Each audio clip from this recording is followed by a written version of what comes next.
Alright. So can I see the chat? No, I cannot.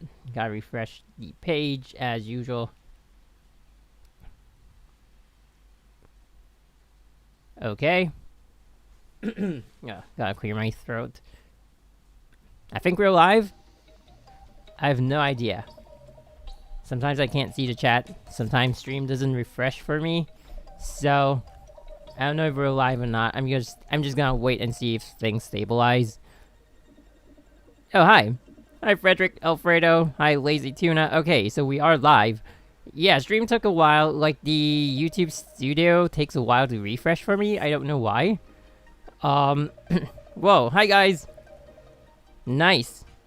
Okay, so we're here in the elf screen because I'm gonna use the in-game, background music today. So we're not, because we're just gonna do event stages and stuff like that. Sometimes they do have new background music that's more fitting than the stuff I choose to play.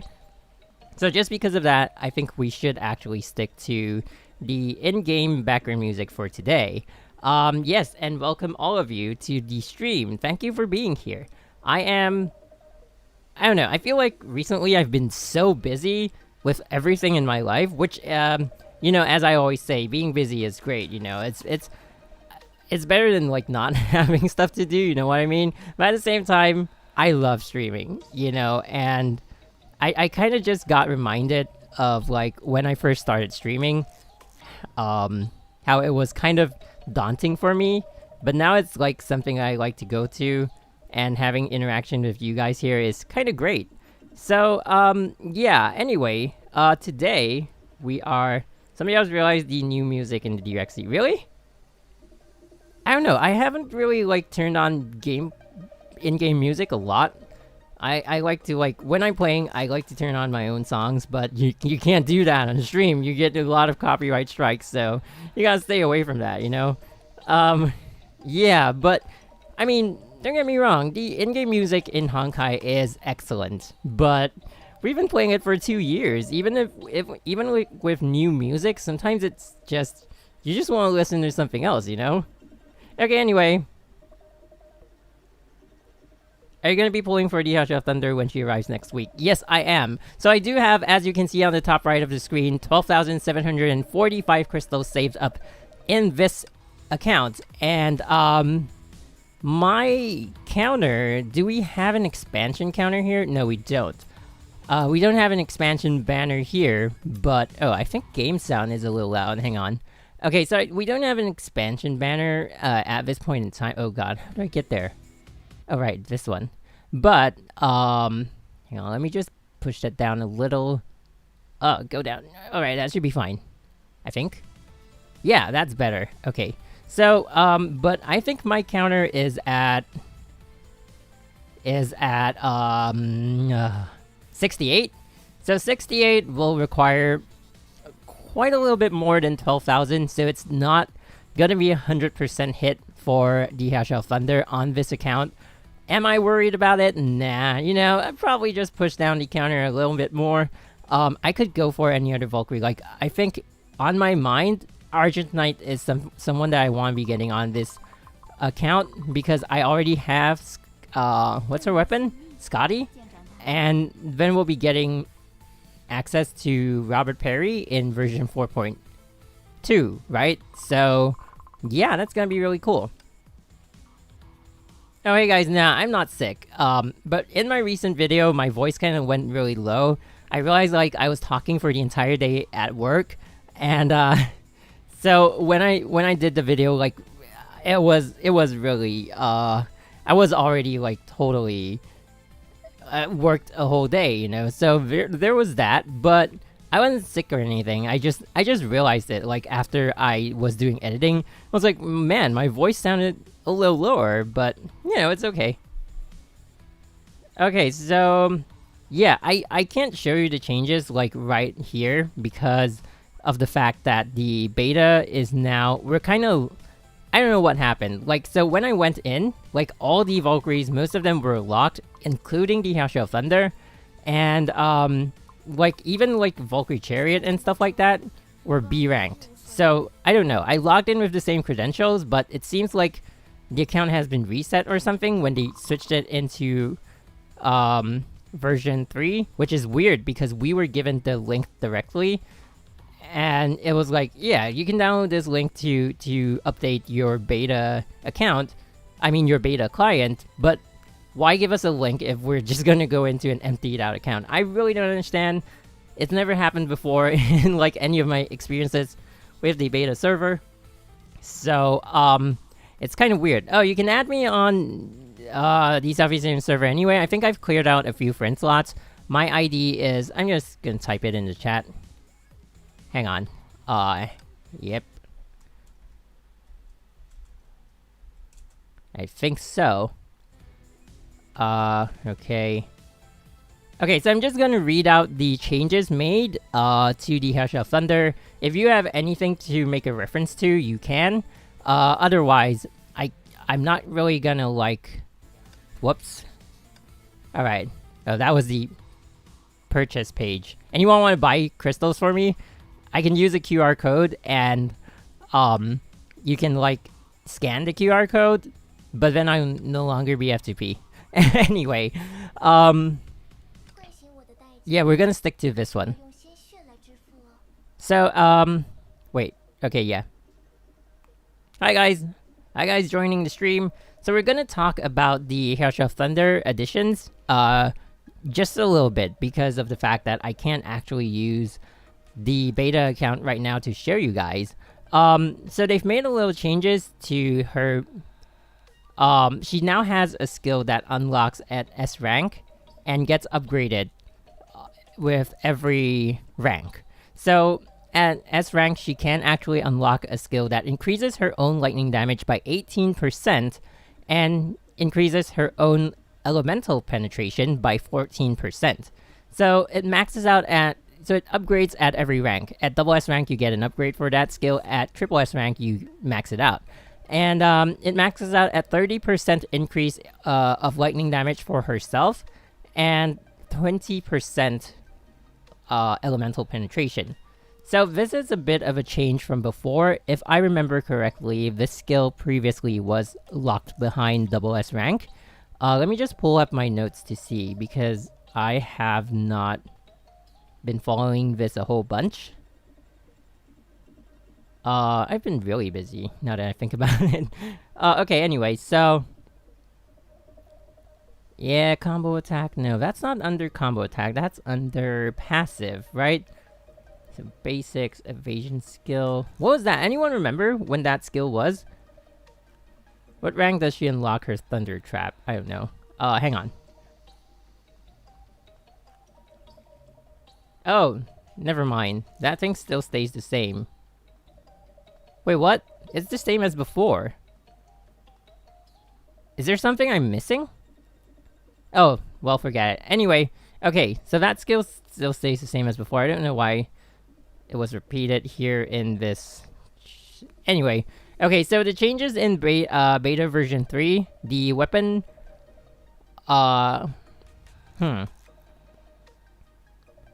deals slightly more damage.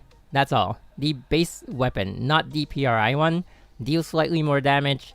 Then we get the passive. Her own lightning damage increases by 35%. And when used by the Herrscher... Oh, no, that's the passive for the weapon. I'm reading off notes. You know what? Maybe I should actually log in.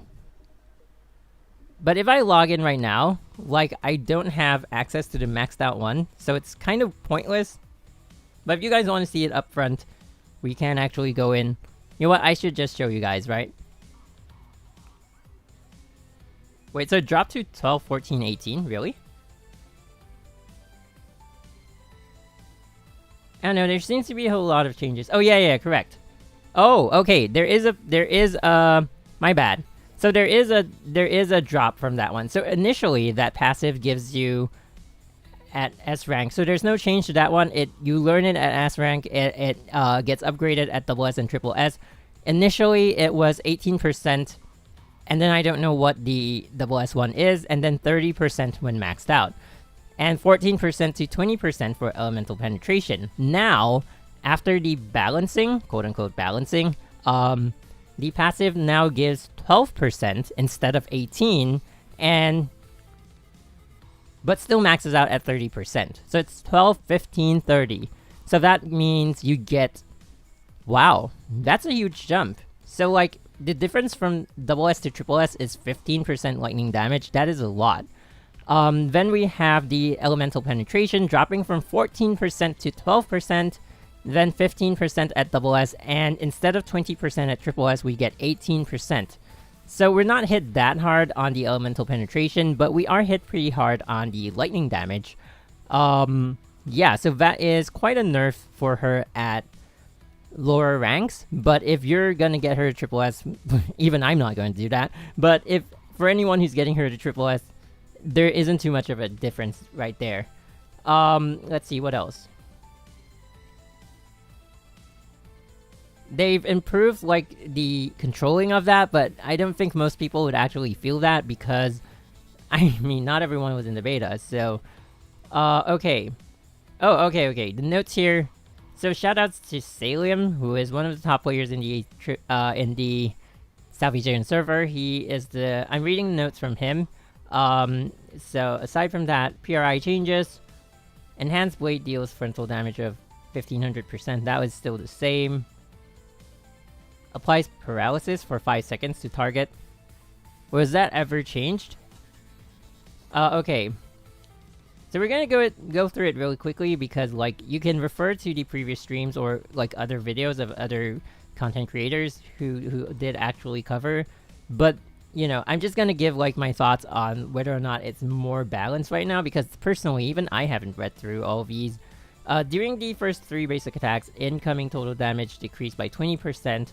On 5th basic attack, increases self-interruption resistance significantly and reduces incoming total damage by 80%. Can block 1 attack. So now she can block 1 attack when doing that. It's like the passive for Azure Imperia, so that's good. Okay, let me just go to this screen instead since we're talking about her. And, yeah, so that's it. And what else?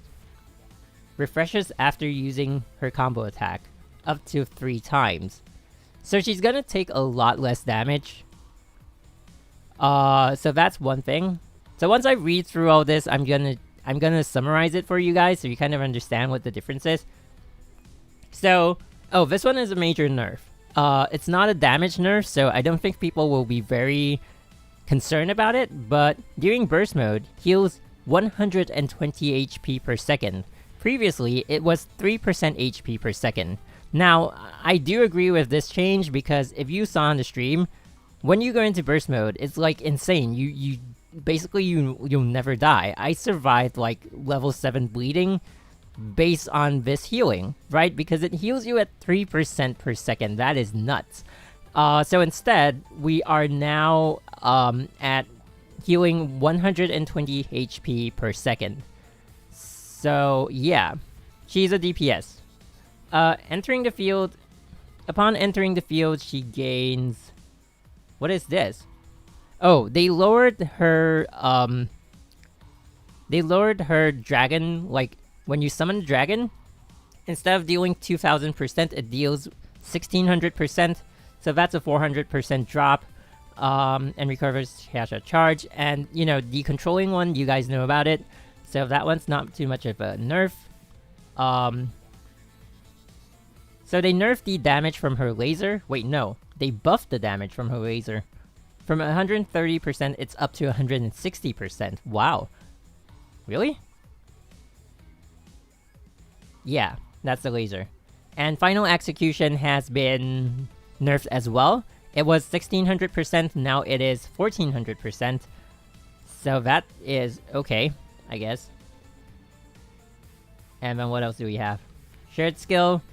Ultimate attack's total damage has been dropped from 30... I mean, like, there was a buff that increases her total damage from her ultimate attack. From 30%, it's been dropped to 25%. Okay, that's not a huge nerf. And it's a shared skill anyway, so everyone who's gonna unlock her would most likely have that skill. That's not a huge nerf. Airstrike. deals additional 25% instead of 20% of lightning damage on every hit. Airstrike, which one was that? That's her evasion during the dragon form. So it got buffed. So, you know, it's not really a nerf. She's getting quite a bit of damage buff.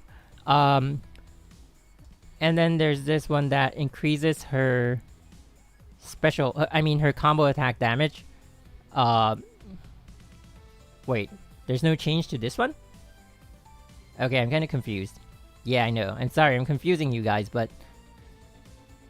okay, so her combo attack damage is increased by 50% to total damage. Combo attacks recover 9 SP upon hitting a target. Cooldown 6 seconds. That one, I don't think it got nerfed. That one's still pretty much the same. When combo is higher than 75, using combo attack resets combo to 25 and deals additional 100%. It used to be 200%. They dropped it to 100. And, let's see. Yep, most of it still stays the same. So yeah, the major nerf is in her passive lightning damage. So instead of us getting...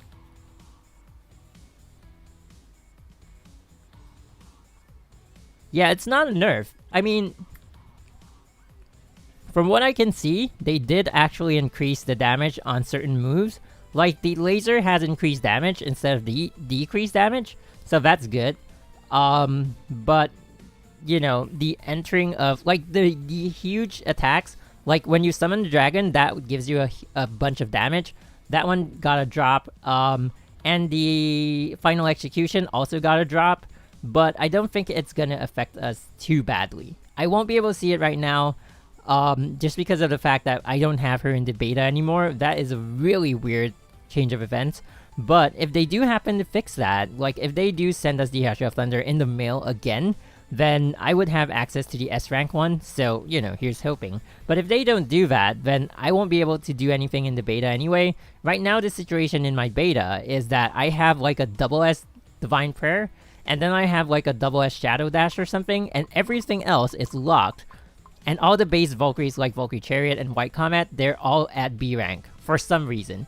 But the account is at level 85, and I don't know about equipment. Like, when I saw it and...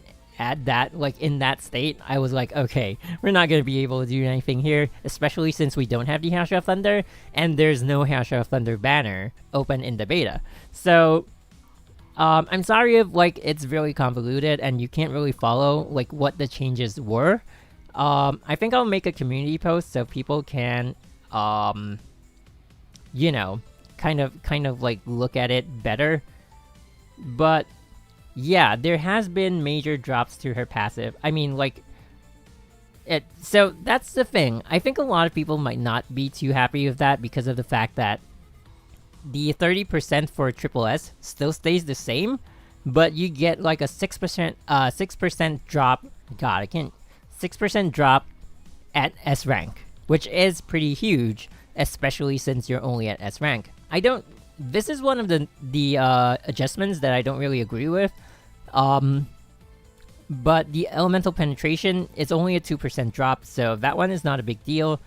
Yeah, I mean, I don't know why they dropped it so hard. Like, you can have, like, 18% and then, like, what? Okay, maybe, because, like, then the gap from double S to triple S is not justified because of the amount of cards that you have to pull to get from double S to triple S, right? So in a sense, it is justified. Like, if you're someone who always goes for triple S, and if, like, the increase is not a lot, then it doesn't seem appropriate, right? So while I don't really feel that, I mean, I feel it's a bit extreme, they could have still kept it at, like, 15% and then done, like, 20% or 22% for double S. And then, like, you still have an 8% jump from double S to triple S, which is, like, what a lot of triple S people who get to triple S, they know that's what they're getting themselves into. It's just a minimal increase, but you want it because you want to go that extra mile. So that passive drop is a bit of a bummer, especially for a lot of people who I know are only going to go for S rank. So you're gonna have to deal with that. But, you know, she's still strong.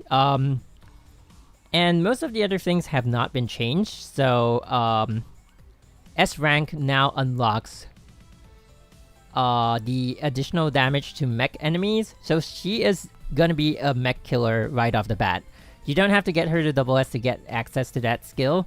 So that's gonna be cool, you know? I think overall, they have not touched on Triple S all that much. On the whole, at all 3 ranks, S, double S, and Triple S, she has, you know, that little drop in her ultimate attack. But at S rank, she does have a bit of a passive lightning damage drop. But it has been buffed by the fact that she does have access to that skill that increases the SP gain for her teammates off the field and her damage against mech enemies. So they made it more easily accessible. So overall, it's still a buff at all 3 ranks. And I mean, like, all 3 ranks get a buff on different areas, but they all get the nerf on the same areas. So I think it's a really good adjustment. Overall, I think they did a good job at balancing that out. Unfortunately, I don't have the ability to do it hands-on to kind of like get the new experience of it. But I think on paper, it sounds really good. So what else? Yeah.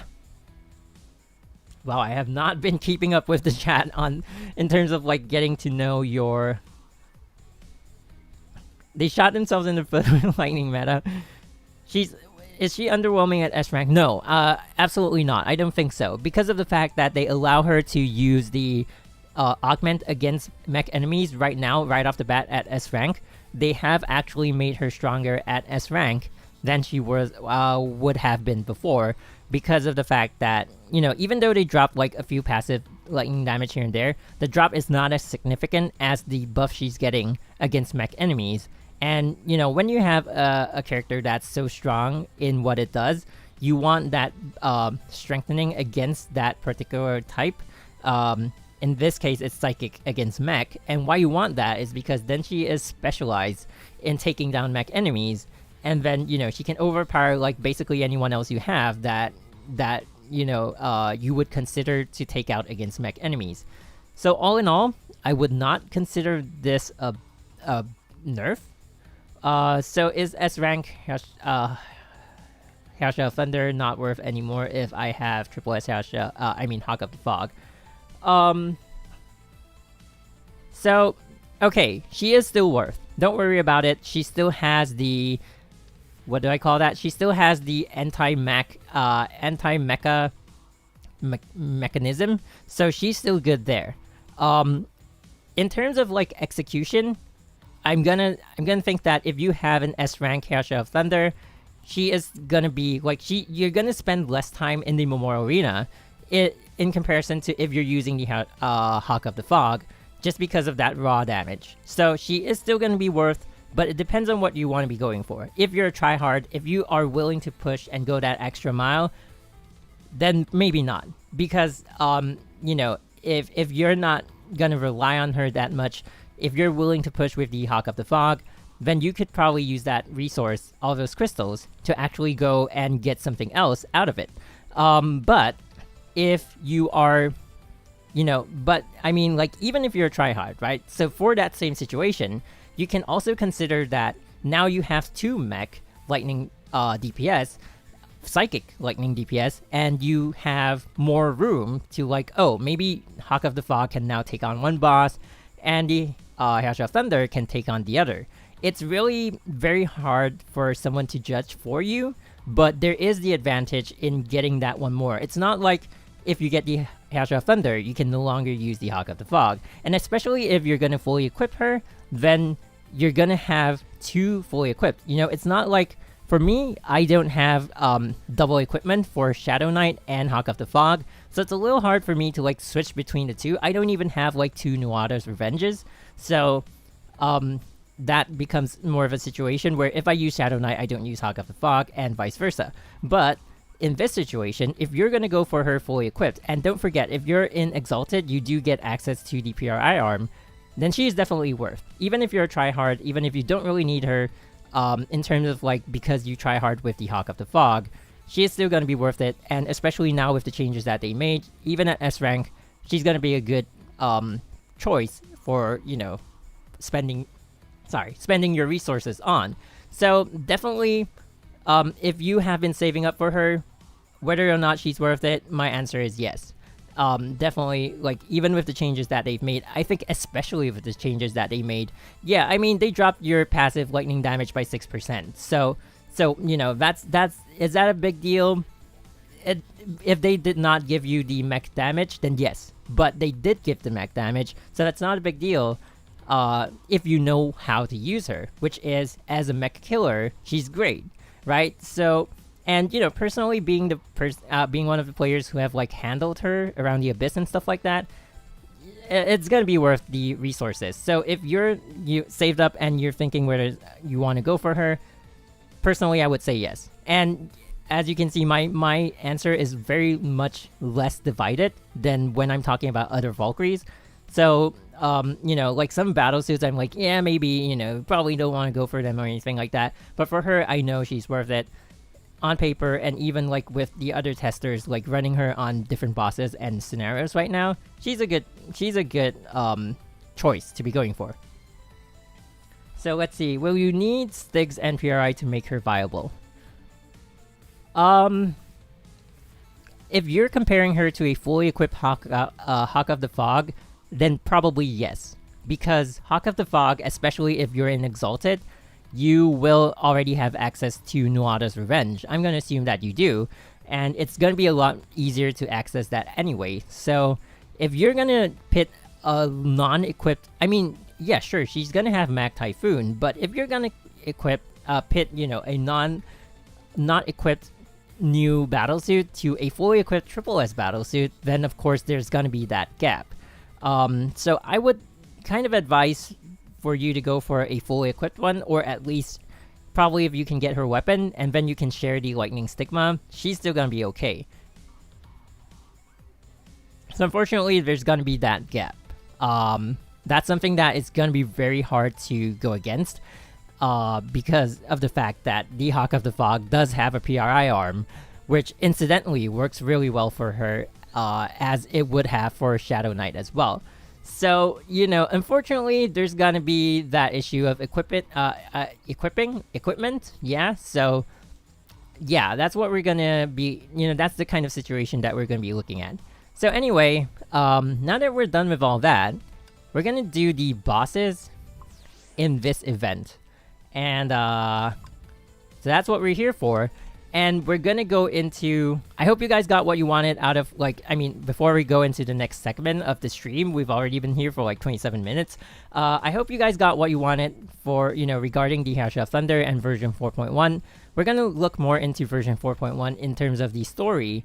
And I do want to discuss certain things about the story as well, because recently I didn't really completely agree with the direction they're taking the story in.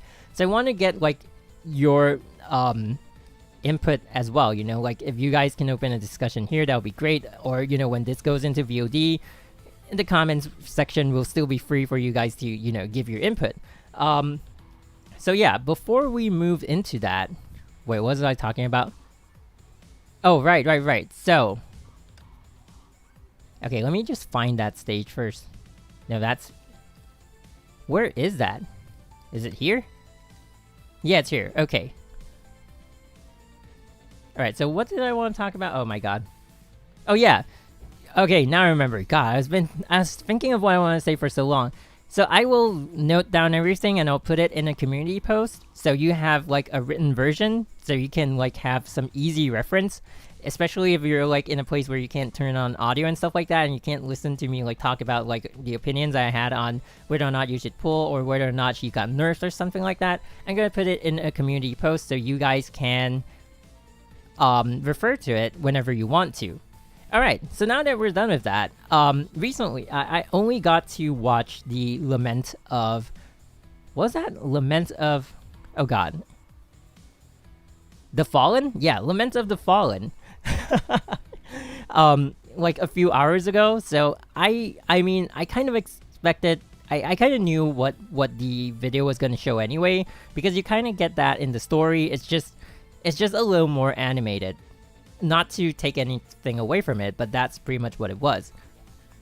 And there's one thing I want to address before we move on. So the word lament, Lament, is the way I'm pronouncing it right now. But why? And thanks to let's see, what was his name again? Mark Pechi, who made a comment in my recent Starlit Astrologos gotcha video. He did point out that I've been saying lament instead of lament. So I feel like I have to explain myself here because I know that a lot of my viewers are not like having English as their first language. So why I did that was because we made, like, I was talking to a lot of my friends, like we're IRL friends, right? So we talk a lot on Discord and we do a lot of stuff. And then you know, the last time the funny name came out was Azure Imperia, and we were like laughing away at it. Not all of them play Honkai, but we do all play one game that's the same together, so that's why we talk a lot. And then I was like, I swear, if another weird name comes out, I'm gonna make fun of it, right? So initially I want to go like Starlit Astrologos or something like that, which was like gonna make fun of it and put it in the overview. But then again, you know, it is a weird word. It is like, I've never seen that word before. I don't even think it has any meaning. So I went with like the as proper as you can pronunciation for it. And then in our conversation, like one of my friends kept going like, hey, look at that weapon, Zitter's Lament. It has lame in it. And I felt that was really funny, and then I added it into the overview video as kind of a subtle jab at like the weird naming they've been giving all the battle suits. But then it kind of caught on, and I brought it over into the gotcha video as well, unknowingly, like subconsciously. I changed the way I pronounced it. But oh, hi Cody, welcome to the stream. So I was just talking about why I was pronouncing lament as lament all along, and it's kind of a subtle jab at the weird naming English names of the battle suits. So that was pretty much it. All right, so it's nice that Cody is here because we are going to be talking about the story, right? So now we're done with all the version 3 changes and my thoughts on whether or not you should go with the Herrscher of Thunder. And we're also done with, like, you know, me talking about that little tangent that I went on about. Now we're going to go into discussing the story. At the same time, we're going to be taking on the bosses. So if you've seen the thumbnail for this stream, this boss right here is going to be the Herrscher of Thunder. And this boss right here is that black mech clock thing. I don't know what it is, but yeah, it's some entity in the Sea of Quanta. Now, I don't have, like, really strong team setups here. So I think I'm gonna go with, like, the Yamabuki armor, just because of her shield. And then we're gonna go with this, because it's Roll Amundson's full set.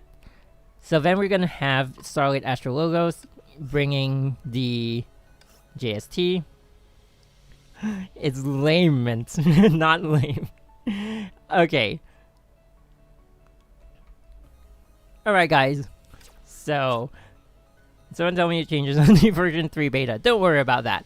I'm gonna make a community post on that, so if you missed it, you can just watch the video from the start. Otherwise, you know... Wait, what? Is there an issue with what I'm bringing here? I wonder if we get the SP version of the Herrscher Battlesuits. I don't know. Let's see. I'm just gonna try to catch up with the chat. Welcome Cody again. Just, you know, they nerfed me so... No, come on. Nah, she's not that gear dependent. I mean, she still gets a lot of good passives. It's just the ultimate damage that dropped a little. Otherwise, she's still okay. They didn't even increase, like, the weapon damage by a lot. It's just by 100%. So, you know, there's that. So anyway.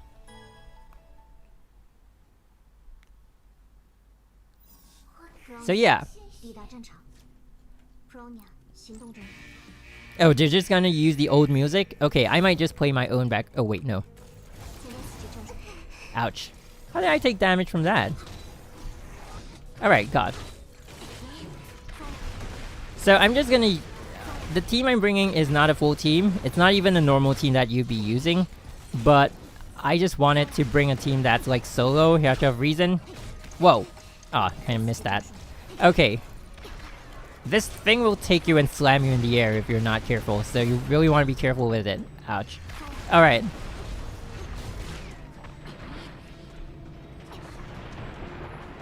Hey, Hien Tran, sorry. Oh, what? I was looking at chat and I got slammed. Ouch. So I might not be able to take it down in one try, as you can see from the screen. I'm gonna die anyway. Shouldn't have looked at chat in a fight like that, but I did. Okay, gonna restart. I'm gonna lower the game volume by a little bit. So we're gonna talk about the story. Okay. I think the game volume is down by quite a bit. Okay. Yeah, it's Cody, alright. Okay, so, so, you know, the story. What did you guys feel about, like, Lament of the Fallen? Because, personally, I do understand, like, what's going on in the story. If you don't understand what's going on in the story, I'm gonna update you guys right now, but there's gonna be spoilers, so if you don't want... Because, you know, I recently spoiled the story for people in my Discord, which is a really bad move by me. So, not intentionally, by the way, because I played both the Chinese and the Southeast Asian servers, so I'm sometimes not updated with how far the story in the Southeast Asian server has gone, and as a result, sometimes I just unknowingly dish out a spoiler. So, ouch. Alright, we got that. We got that. We got that. Alrighty, let's go.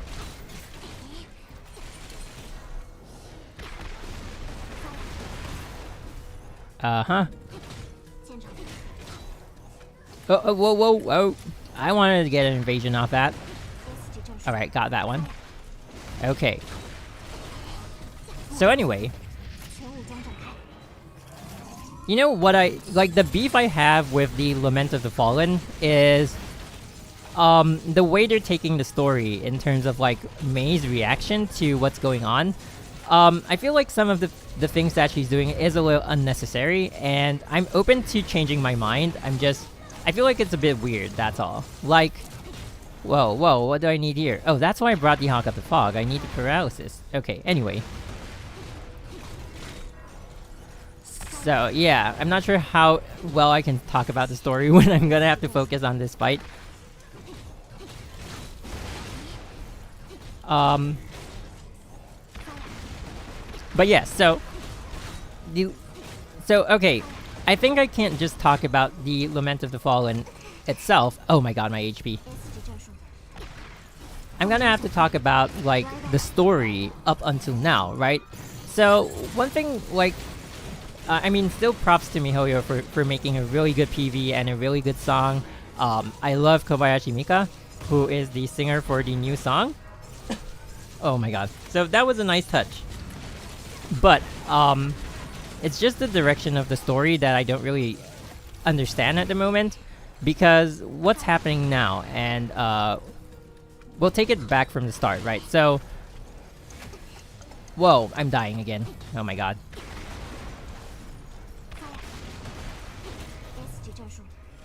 Okay. Did she die? Oh, my bad. Whoops. Okay. Wouldn't call her actions reasonable. Yeah, so that's the thing. I mean, so what happened is that because if you look way back at the Herrscher of Reason's awakening, what happened was that, so Kiana is not the actual Kiana, for one. She is a clone whose code name, I think, or alias, or number, if that's what you go for, is K423. And she is not the actual Herrscher, which is later on... I mean, we all know that, but she does have the genes of an actual Herrscher. So how that works for her is something that I don't really know. But essentially, she is just half Serene. She has Serene's genes, right? Or Siren's genes. And then the other half is taken from the real Kiana Kaslana. So, but despite that, she can still use the powers that Siren had when she was the Herrscher of the Void, and so she is now currently the Herrscher of the Void. One of the powers of the Herrscher of the Void is the ability to assimilate other Herrscher cores, and that's why she did that to Mei, in an attempt to boost her own power. Or maybe not just in an attempt, she actually successfully boosted her own power. But in exchange for that, her body is actually taking a strain, and it's gonna kill her. So that's why Mei did what she did. She joined the... Oh my god, I just died. Technically, Seren's good personality. Really? So she's not, like, part of, like, Kiana?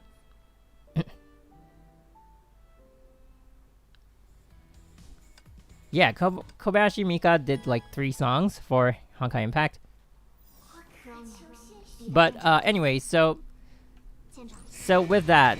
where was I? Yes, so she already has 2 cores in her, by the way. The Herrscher of the Void, the Herrscher of Death, which is actually the actual reason why Otto tried to revive her, and the Gem of Conquest, which is the 3rd Herrscher core, the Lightning Herrscher core. And that was extracted from Mei, right?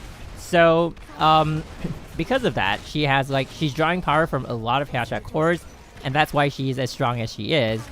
I'm assuming that's stronger than a normal Herrscher? I don't know.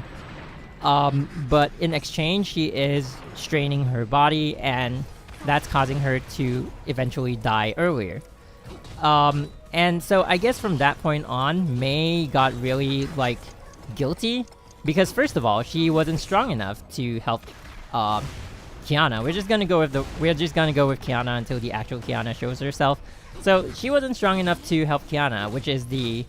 like, that's one of the things that she's always regretting. But the other thing is that I guess it's because the Gem of Conquest was from her, and so she's like the cause of K423. Oh my god, I just reverted to K423. I mean, she's the cause of Kiana now suffering and, you know, probably dying in a few months. So it's like double guilty, you know? Like, first of all, you couldn't even help her, and second of all, like, the cause of her death, of her imminent death, came from you. So, you know, it's like, oh, double guilty. And so that's what leads us into what we see in the story now. Where, you know, Mei is trying to help her out. So, for those of you who haven't caught up with the story, and don't really understand why Mei is joining the World Serpent, so we're way past spoiler territory by now, so if you really don't want spoilers, you shouldn't be staying here. But, so the reason for that is because, oh my god, I'm feeling so badly. I should bring someone with paralysis. Who do I have that can paralyze enemies? Ugh. Did Mei recover the Gem of Conquest? Okay, so I'm gonna explain that part, right? So at one point in the story, you know what, since we're here, I might as well show you guys a bit of it. So at one point in the story, oh yeah. Is this part of it? Oh no, this is like the precursor to Lament of the Fallen. Okay. Okay. This one I'll talk about later. But... So, okay, this part, is it close? There's one part in the story where... Okay, it should be here. So, there's one part in the story where... Oh no, she already got her powers? Okay. Nope, we're not gonna do this. This is in that event, by the way. Oh god, I'm gonna keep playing. Okay, so over here, right? Kevin explains to Mei that she is a true Herrscher. No. No, this is not the... That's not the right one. She already went into the Sea of Quanta over here. Oh my god, where is it? I think it's this one. Okay, so we're gonna get into that. So why she has the Gem of Conquest now, right? Is because Kevin explained to her that she is the real... Oh, right. So it was the last mission of the previous. So Kevin explains to her that she is the true Herrscher. Nope, still not. Okay, I'm gonna give up on that. I'm just gonna explain to you guys how the story went. So, because she is the true Herrscher, she is the true chosen Herrscher, she will forever have a gate open to the actual,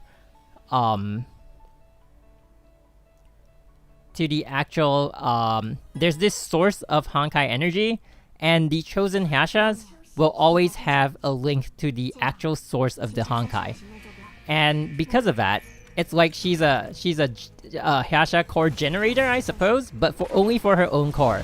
So she's the third Herrscher, right? So she can always regain her power because that gate is always open, according to Kevin. So this is all according to Kevin, who, you know, has fought with Herrschers for a long time, so I think it's probably true, everything he says. I believe him. And so because of that, she has access to regaining the Gem of Conquest by absorbing. So what happened is that, you know, if you saw in the Durandal arc, they're using the second god key, divine key, the first divine key. Oh my god. Yeah, they're using the first divine key to open the gate into the actual like source of the Honkai. And when they do that, a lot of Honkai beasts and Honkai energy actually surges out of the portal. And because of, and you know, they were using that to test Kiana's power, Herrscher of the Void's power. And of course, she can use the power of the Herrscher of the Void to close that gate. So that is also like part of the reason like Mei wants to stop her from like joining the fight, because she's afraid that Kiana will stress herself to the point where her body can't take it anymore, and then she dies from using her powers. So that's also one of the motivating factors behind the Lament of the Fallen. Oh my god, I'm dying so much. Maybe I should use like Night Squire or something. Yeah, the imaginary tree, is that what they call it? Okay, maybe I should try the Herrscher of Thunder fight instead. I don't know, I'm really out of this. Kevin is way more than a boomer, he's like 50,000 years old, Jesus. Anyway.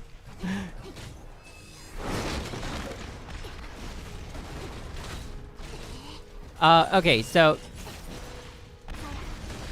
in the story, he does explain that if the chosen Herrscher is alive at any point in time, they can regenerate the Herrscher core, and that is what he was. That's the offer that he gave Mei. He would use the first Herrscher key, the first divine key, to reopen that portal. And when the Honkai energy surges out, she is supposed to absorb it, recreating the Honkai impact, right? So when they recreate the Honkai impact, she will ascend to becoming a Herrscher again.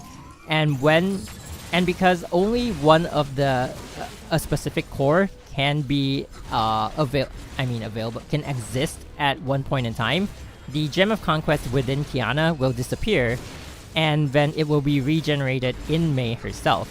So that is the objective of turning into the Herrscher of Thunder.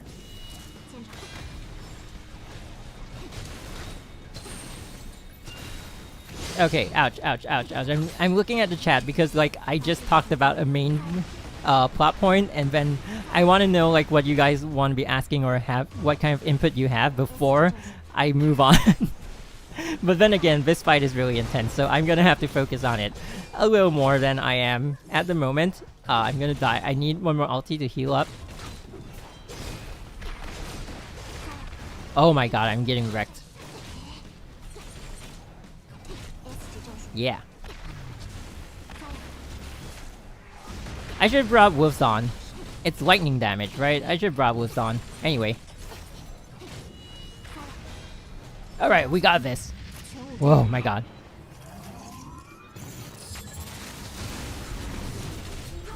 She's gonna kill me! I evaded it! Haha! I'm at a type disadvantage, by the way, so I'm not doing as much damage as I actually can. I don't have like the Herrscher of the Void over here, unfortunately. Oh, that's a clone. Okay. Yeah, why don't we get clones for the Herrscher of Thunder? They should make that. Okay, anyway. I digress.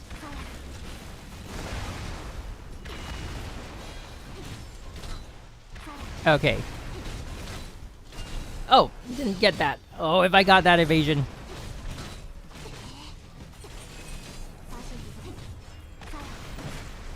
Okay, okay, okay, we got this.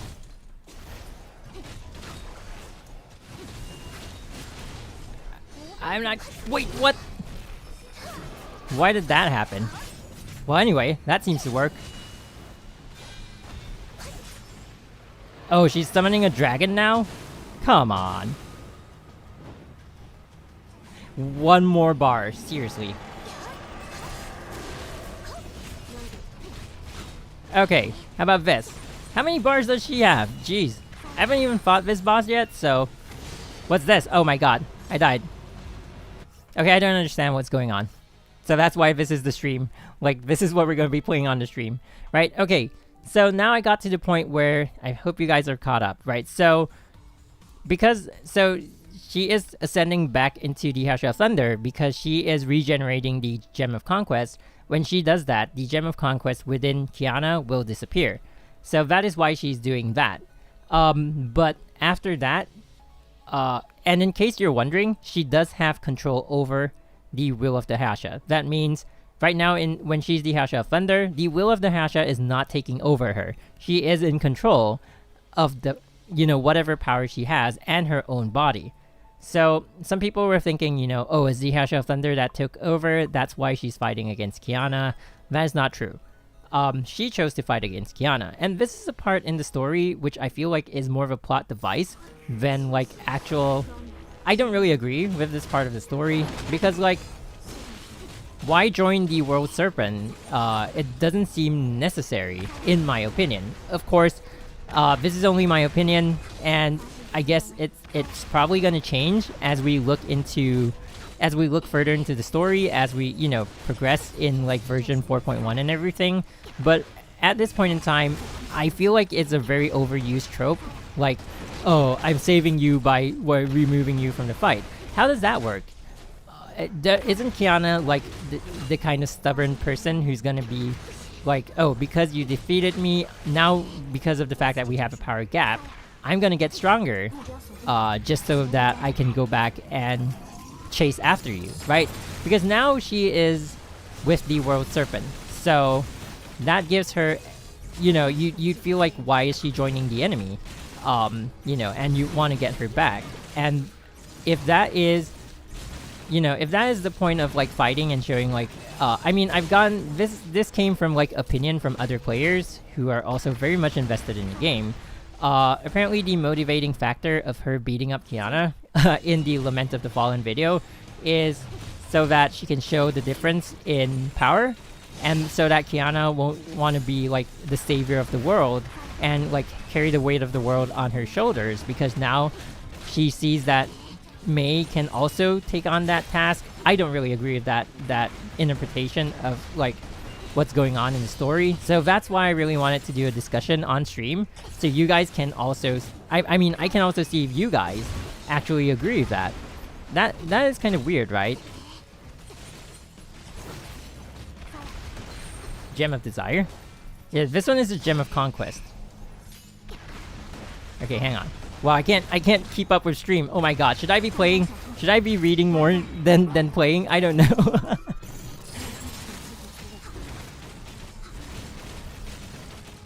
Kevin has the Gem of Desire. Gem of Desire was taken from Wendy, right? And then they transferred it over. Cocolia had it, and then she gave it to Kevin in exchange for something else. I think that is the gem that we're talking about.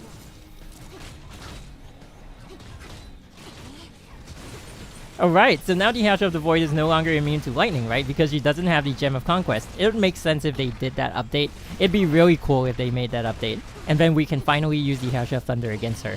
That would be so awesome. I would do a video on that. Oh my god, I'm so gonna die. Luckily, the Herrscher of Thunder can heal. I mean, the Herrscher of Reason can heal when you do an ultimate evasion. As advertised. So, okay. Hang on, let me just get past this HP bar. And... okay. Is she not gonna die? Oh my god. She could have just ran off with Kiana by voiding out. Right, right. So I don't really feel like, so they're fighting each other for responsibility. That's one way to put it. So I don't know. What do you guys feel like is the motivating factor behind her fighting Kiana? I mean, it can't really be that, right? Like, oh, now I can save the world too, so you don't have to. Like, how is that gonna stop her or discourage her from using her powers? It's just gonna encourage her to do it. And I'm gonna use some like anime references. So like this feels very reminiscent of a scene from Bleach. If you guys have ever seen Bleach, and there's this. Whoa, hang on. Did it get me? Oh, it didn't. Oh, she got me with another attack. Okay. I'm not gonna die here. Whoa. Okay, we got it. So in Bleach, right at the start of the battle, though not for the same motivation, but still pretty much the same scene. Ichigo tries to chase Rukia, and Byakuya takes him down and shows like there's this huge difference in power, right? So Ichigo goes ahead and trains himself and tries to get stronger, and then eventually he gets his Bankai and everything, and then he goes after. So this I kind of relate that scene to Lament of the Fallen. It's like, okay, now Mei has defeated Kiana, even though she has the powers of the Herrscher of the Void. Instead of like backing down and not using her Herrscher powers, wouldn't that make her even more motivated to like become stronger? Even if the method of being stronger is to learn how to control her Herrscher powers, wouldn't that make her like die even faster? You guys get what I mean, right? And I'm gonna start reading more of the chat and kind of catch up with you guys. But I'm glad that I got through that Herrscher of Thunder fight. That was not easy, especially with my S rank Herrscher of Reason. Okay, so let's see. I'm gonna scroll up a little bit, and so Mei's decision is questionable, but who can say other choices are that much better? Households work in Honkai Impact is weird. Like Dark Bolt Jonin. Okay, it's weird since Mei re-unlocks the Herrscher of Thunder. The gem inside Kiana becomes useless. It's not that it becomes useless. It just disappears. Because only one gem can exist. So if you guys watch One Piece has like a fruit for every power, right? So when the actual user dies, the fruit regrows somewhere else. So it's the same thing, you know? But in this case, it's that because she's the original Herrscher of Thunder, she's the one chosen by the Honkai, she can regenerate the core when she chooses to. And Kevin is the one who taught her how to do that. And, you know, the current story arc is the result of that happening, I guess. Okay, so doesn't this Mei have like the face of Kevin's ex-girlfriend in the previous era? I talked about that. I feel like it's not gonna be now. Like now people are like, oh, Kevin is emotionally dead inside and everything like that. But who knows? Maybe having an extended time with Mei, he might start to like her. I don't know. I don't have too many comments on this point on this point of the story at this point in time. Okay, so you think Herrscher of the Void or Night Moonbeam Augment? Oh, that's not a plot. Oh, wait. Will be a possible plot point? Oh, okay, that is a lore discussion. I think so, maybe. I mean, I'd pay to see Night Moonbeam's augment. Not that we're gonna have to pay for an augment, but you know, you get my point. Okay, so Cullen up. Okay, that's funny. Okay, I'm gonna scroll down a little and try to catch up. Like, Kevin was part of the first human civilization and one of the warriors who fought against the final Herrscher. Wow, yeah, I think so. I'm not too, like, I haven't caught up with most of the story yet, but I do have enough information to keep up with the current story arc up to the Herrscher of Thunder. So yeah. Okay, so most of it I'm just reading through. So Valiona was the Herrscher of Death, but, you know, like, when they die, they turn into stigma, and so Zaylee has that stigma, but is not the actual Herrscher core. It's just a stigma of the previous host of the Herrscher of Thunder, which is really weird, I know. But then but it's not a human being, so I don't think she can regenerate the Herrscher of Death's core, because it doesn't work that way, right? She's already dead. If you're gonna compare it to Mei, who is alive and is the actual chosen Herrscher. So, also, hi. Hello to people joining the stream. Okay, so you think the Herrscher of... I kind of scrolled back up. Let's see. So Kiana is blaming herself too much for Himiko's death, right? I get that too. Small detail in the animation, Kiana was shown to be taking antidepressants. Really? They're known to slow... What? Okay. In a fight, it felt like Mei was antagonizing herself. Okay, so I don't I mean, there's a lot I don't get. So back to my point about like Mei joining the World Serpent is gonna make Kiana want to fight even harder, because think about it from this standpoint, right? Okay, let me just lower the game volume a bit more and then go back into the fight. So you gotta think about it. Oh shoot! Oh, never mind. Hi guys, hi James, hi Flame Demon, hi someone else whose name I saw but kind of forgot. So okay, why I have like a bit of beef with this story arc for Lament of the Fallen is also because like they're kind of separating the main cast like for plot, you know what I mean? And I don't really like when people like kind of do those kind of cliche for plot moments. So it is, I mean, yes, there is a lot of personal input with that's behind me disagreeing with like the current story arc, but at the same time I think some people can agree that it is really kind of an overused trope. Why not just have the main characters like team up and like, you know, write the story in that direction instead of like always having to split them up so that you have more story to write, or so that your story seems to be more compelling. I feel that that's what they're doing. I don't think that is the actual intent behind it, but when you write it in that fashion, it really does give off that kind of a feeling. The story Mei first becoming a Herrscher is in the game. No, I don't think so, but it is like in the comics or something like that. So there's that, right? So I feel like it's really an overused trope. That is kind of part of the main reason I like disagree in some ways. I mean, I'm not a writer myself, so I can't really like do too heavy-handed comments. But it feels lazy in some way.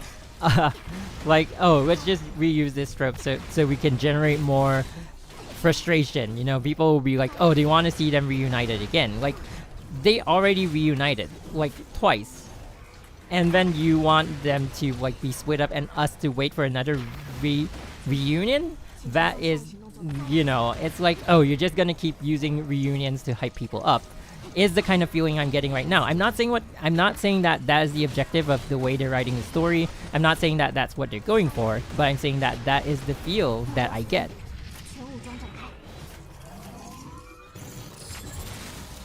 Right? Like, some of you do agree with me, right? I'm sure, like, there's gonna be people divided on that. Like, some of you might not agree and think that is good direction for the story, and some of you might agree with me and think, like, why are you doing that? It's gonna generate hype, you know? It's gonna be like, oh, they're separated again, and it's so antagonizing. We're gonna wait for them to, like, get back together. It's like, you've already done it. It's been there for a year, or maybe even more than a year, and I just feel like it's a little out of place. And the part like, why can't they work together? Maybe there's some story behind that to kind of justify that direction of the story, but I just, you know, at this point in time, I don't see it. It's already lore discussion? Yeah, it's been lore discussion for like half an hour already. I really enjoy it, by the way. I love talking about lore. I hope you guys do too, because, I mean, it's a major part of the game. So, yeah, I mean, there's that, right? I feel like it feels a bit lazy, not gonna lie, from a viewer standpoint at least. But, you know, it still can be. I mean, it's not like it's the end of the world. It's not a game a deal breaker or anything like that. The story up ahead is very interesting. You know, if you saw the version 4.1 trailer, there's gonna be a lot that's coming, and we already got a look at next year's Herrscher. So next year we still will be getting a Herrscher, which is funny, but I like it. I like the idea that we'll still be getting a Herrscher next year. And if you're not informed yet, anyone in the chat wants to guess? Oh, I might actually be MiHoYo just rushing.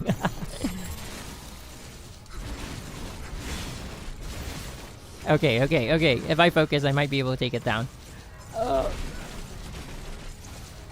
Oh my god, that clone is taking me out, man.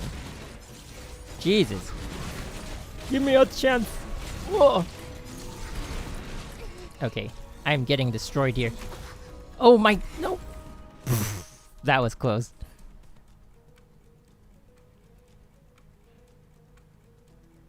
Screaming your name's Wendy in the fight.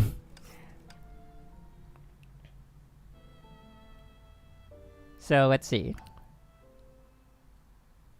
Right, so yeah, so I kind of went off on that tangent. Anyway, okay, so that was me kind of like disagreeing with the story. Yes, correct. Sour sweet. It is the Herrscher of Ice. The fifth Herrscher, according to all of the discussions in the story, by the way, like between Otto and Kevin and stuff like that, they're talking about like, oh, the fifth Herrscher is going to show herself, is going to manifest, and the next Herrscher is the Herrscher of Ice. So, like I said, there's gonna be spoilers. I don't know if I added that into, like, oh my god, maybe I didn't. But you guys know what you're going into. No world reset will happen in Honkai Impact 3. So yeah, the next Herrscher is gonna be the Herrscher of Ice. It's gonna be a totally new character. It's not anyone we've seen before. I, for one, am very excited to see her. And we've kind of gotten a look at how her character looks like, not clearly, but in the version 4.1 trailer, we get a bit of a look into it. So there's that. And so, you know, that's kind of, you're trying to use that story arc to justify, oh my god, to justify why, like, Mei joined the World Serpent. Like, oh, because the World Serpent has is going after the Herrscher of Ice, because the World Serpent is actively trying to eradicate the Honkai, as opposed to Otto, who's just in it for his own personal gains. So that's why they're trying to say, like, oh, they're trying to justify the World Serpent being, like, I don't know, the right organization to be in. I don't, like, it feels like they're trying to justify Mei's choice. Oh my god, I got hit by this one. Ouch, ouch, ouch, ouch. Oh. Okay. Like I was saying, it's like they're trying to justify Mei's actions and saying, like, oh, she had a good reason to join the World Serpent because they're the good guys. But then again, if you look at it from, like, Kiana's perspective, how is that a good decision? If you look back at the arc in, what was that city called again? Shenzhou, right? They were doing human experimentation on civilians. They were using, was that like some sort of gas that would remove, temporarily deactivate the Honkai powers within the Valkyries, so that they could take them out as like normal human beings, as opposed to fighting them as the Valkyries that they are. So that is the World Serpent. That is, there. At one point, I remember them saying that not even Otto would do something that, I don't know what the word is, vicious, disgusting. Kind of that was what they're saying, right? And Otto has done some really messed up stuff. And the fact that, you know, in the story, even the characters themselves say that the World Serpent's actions are, you know, way more extreme and like, and they're kind of worse in that way. That's the perspective that Kiana and the rest of them who've seen the same thing have on the World Serpent. I mean, Mei included, right? Mei was there with Rita and Kiana. And now you have Mei joining the World Serpent, who are quote-unquote the bad guys, even though they might be doing humanity a favor by trying to take out the Honkai. Back to my same point, you know, I feel like they're using the separation trope and like the trope of like, oh, stay out of it because I want to save you kind of thing. It's very cliche. It's like, why can't you just be friends? You know what I'm saying? It sounds simplistic, but it makes sense. To me, at least. Otto just wants a girlfriend. But he only wants that girlfriend. He's dedicated, man. I'm not saying he's a good guy. Oh my god, I keep getting myself killed. Okay, I'm gonna try to use someone else. Maybe I should use Night Squire.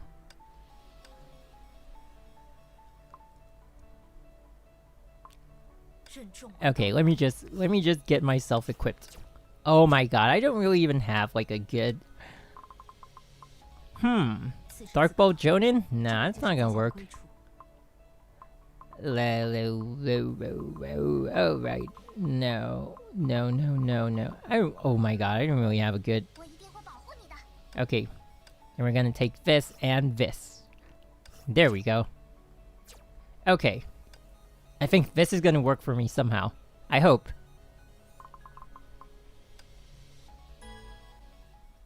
Velt is the... Herrscher of Reason has increased damage against... But... Yeah, I'm changing my Valkyrie. But anyway, we're still on these lore discussion, right? So Otto will be the final Herrscher. Kevin has become an extremist. Even he said so himself. So he would defeat the Honkai no matter what. Yeah, that's what he said in the trailer. I agree with that. But, I mean, like, everyone in the World Serpent is basically a messed up mess. For lack of a better word. And so, you know, why... That is the point of view that the other Valkyries, like in the Shixel and everything, are gonna have about Mei. Like, why are you joining the quote-unquote bad guys? And they're not gonna understand what's going on. Of course, you can also say that, you know, Mei is afraid that Kevin will try to continue to try to kill Kiana, and like that's why she wants to save Kiana from Kevin trying to kill Kiana. But you know, why not work together and try to kill him?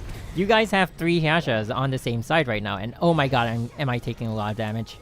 Whoa, I'm gonna die. Every main character is messed up. Come on, there was... I don't think Durandal is messed up. I don't think Himiko is messed up. And I don't think Theresa is messed up. Oh, by the way, I want to say this on stream. So, now we've talked a little bit about the lore itself, right? So then there's whoa. Chat is going crazy right now. Okay, let's see. There may be agreement with Mei and Kevin. That's why she joins the World Serpent. Yeah, I do get that. Let's see. Kiana is currently Kiana is currently in Otto's basement for 16 years. That might be true. Okay. Where's why I thought he has the core. Kevin is more powerful than any Valkyrie combined. That is supposed to be true. Like, I don't doubt Kevin is, like, probably the strongest entity in Honkai right now. Like, the strongest individual being should be Kevin. I don't think anyone has the ability to defeat him. But what I'm saying is that you have 3 Herrschers on your side. Is he that strong? Like, come on, if he's that strong, wouldn't he, like, be able to defeat, like, the 14th Herrscher when she comes out? Like, god, you have 3 Herrschers. 3 of them. You get what I mean, right? Branya lost the gem.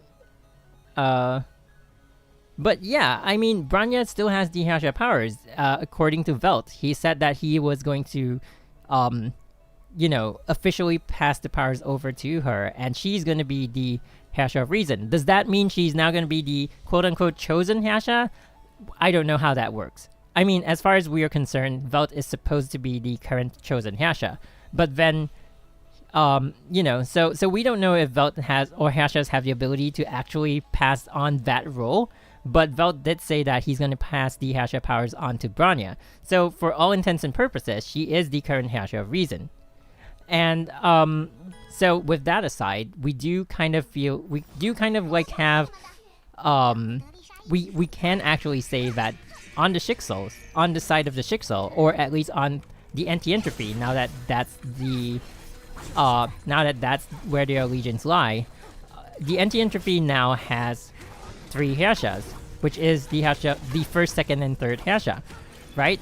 And so I don't see why, like, they lose in a power struggle, even though Otto did admit that the Shixel will actually lose to the World Serpent when they had, like, a discussion on, like, you know, what they were going to trade off with each other and stuff like that.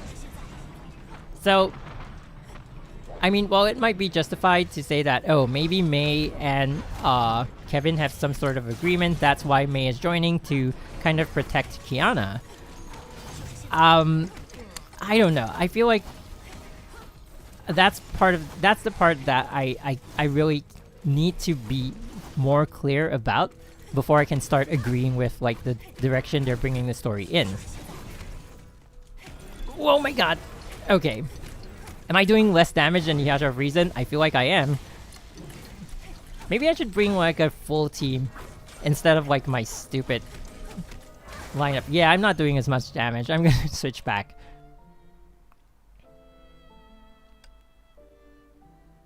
And Kevin is the plot convenient.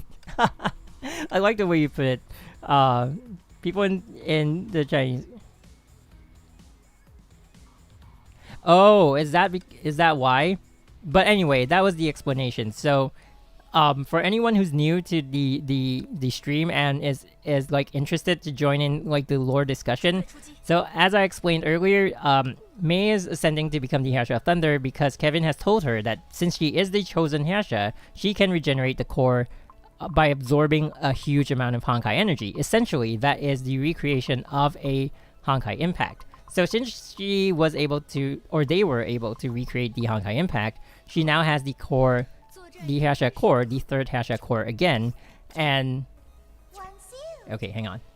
And so when she did that, the core within Kiana, the one that we saw in the Will of the Herrscher PV, where she absorbed from Mei, is now gone because it is regenerated now in Mei, and because of the fact that Kiana has one less core within her body, it will slow down the rate of her dying, right? Because of the amount of cores that was in her body was taking a strain. So Mei's objective was to kind of remove that threat, but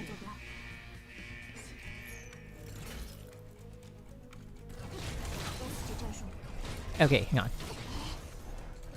But like that doesn't really justify her actions, like in terms of like fighting Kiana and stuff like that. So that's just the part where I don't really agree. I like up to this point, what we're saying is that they kind of reuse the I don't know if this guy is afraid of like time fractures. Let's see. No, he's not. Ouchie. Oh yeah. I'm doing so much more damage even though I don't have like the type advantage. Herrscher of Reason, man. Reasons. Oh my god. You're not gonna catch me.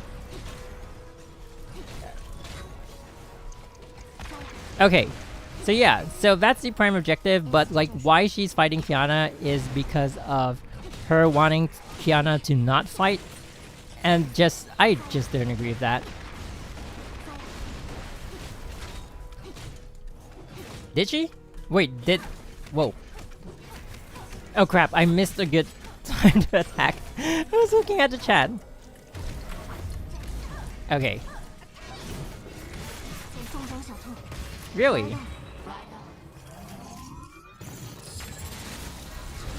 Oh, face reveal for me is gonna be really soon. I just bought like the light for the camera and stuff like that, so yeah, I'm gonna be setting things up and stuff.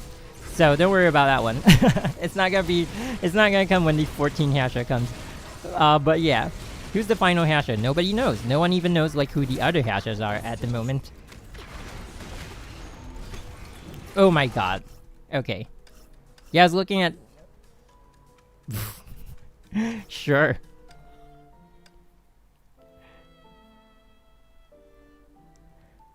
Also, like I was reading, I was talking to some people who were saying like they didn't feel like the Lament of the Fallen had that much of an impact in comparison to like the Will of the Herrscher. I don't know. What do you guys think about that? I personally feel kind of the same way, unfortunately.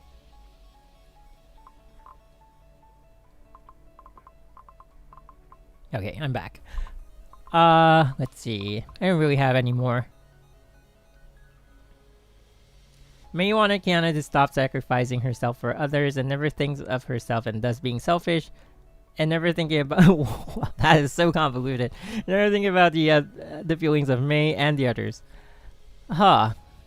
I mean, isn't Mei gonna be doing the same thing now that she's done what she did? Maybe to prove Kiana should give up and knock some sense into her due to her going headfirst into danger all the time. She fought Kiana to show that she can't win every fight, but she can still win a lot of fights. Like, she still has the powers of the Herrscher of the Void. is what I'm saying, you know? Like, sure, you can't beat another Herrscher head on. Maybe not at this point in time, but there's gonna be a lot of people that you can actually beat. And that's not gonna discourage her from, like, using her powers, man. Like, if there's some sort of front line that the Anti-Entropy and the Shixel are gonna be fighting at, she can be there, and she can still use her powers. You know? So, we're watching it out of context. Oh, you guys are watching it out of context because of like the Southeast Asian server not catching up. Okay. So let me catch you up to like the story up till here. So, I mean, since we're in spoiler territory, we might as well be talking more about this, right? Okay, my connection to the Chinese server is not very good today. Alright, so here, chapter 16. Let's start from chapter 16.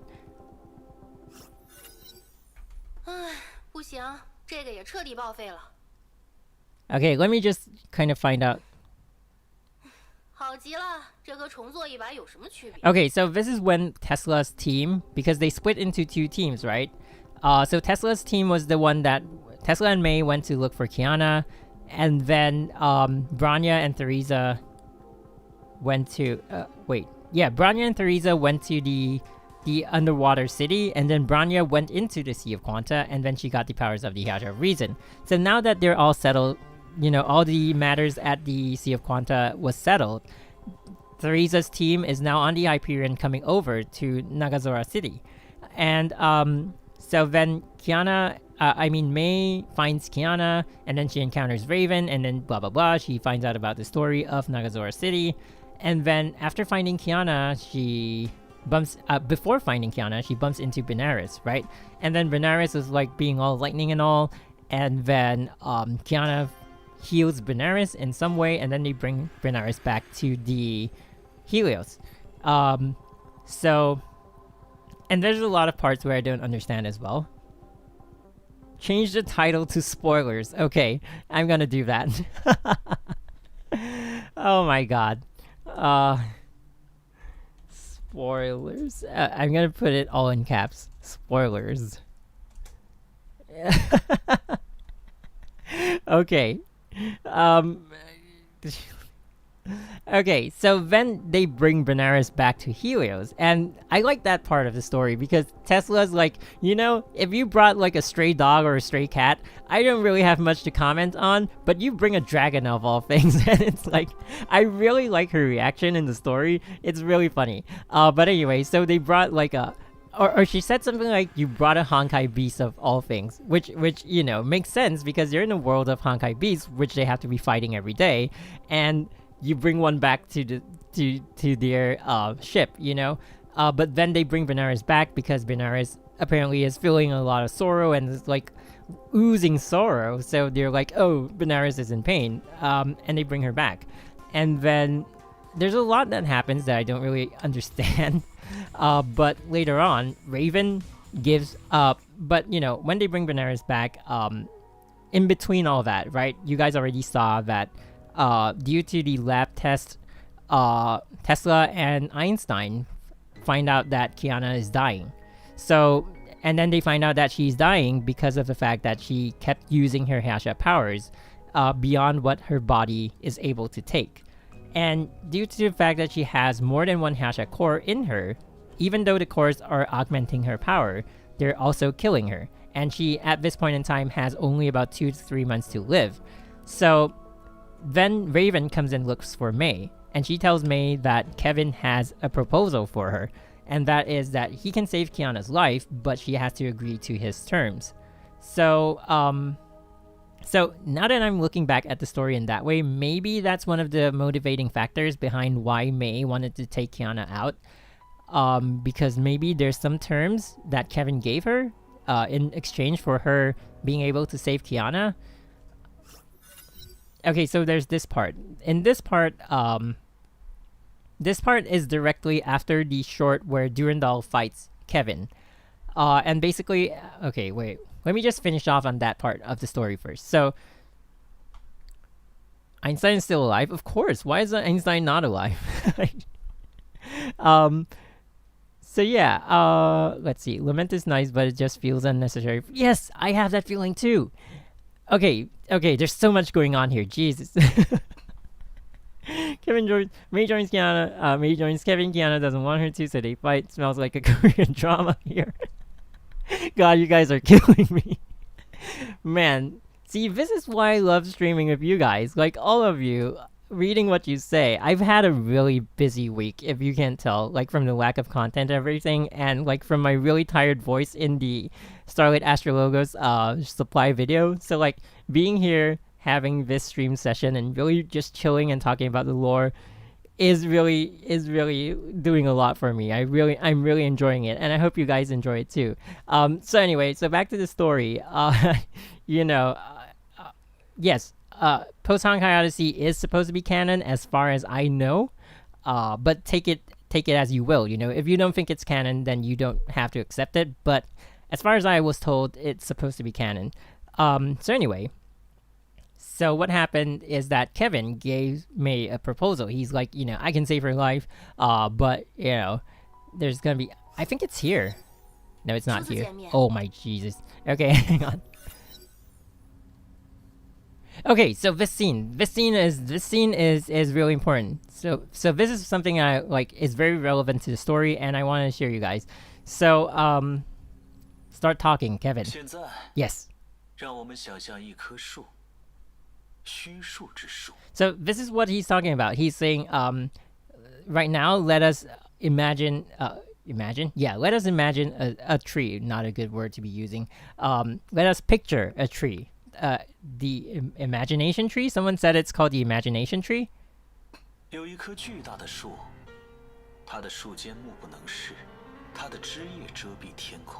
it's talking about like, oh, the tree. There's a huge tree, and like, you know, its roots are, what did he just say? Like you can't count its roots or something like that, and then like it grows even up to the sky. Rough translation, I know.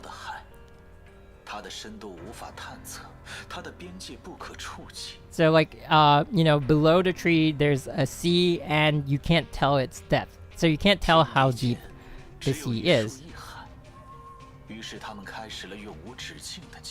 So you're saying like, they're fighting? The sky and the sea is fighting?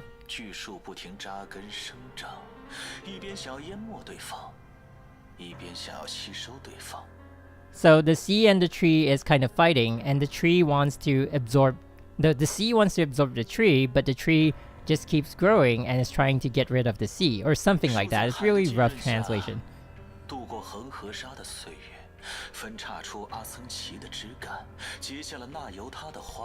Okay, we're not gonna go through it too much.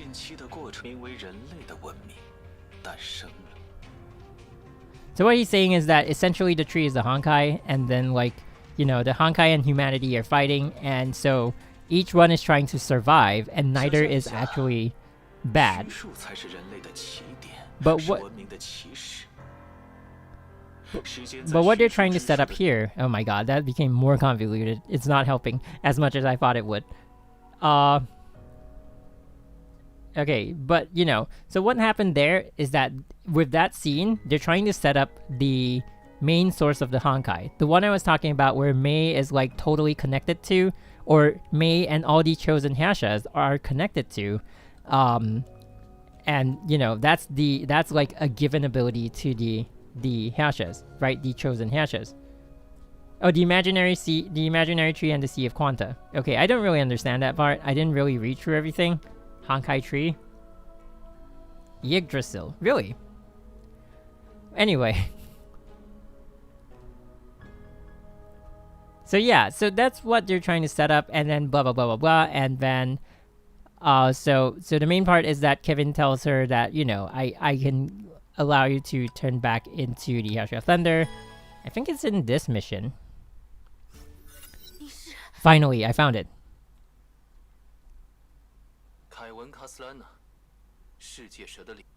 Whoops.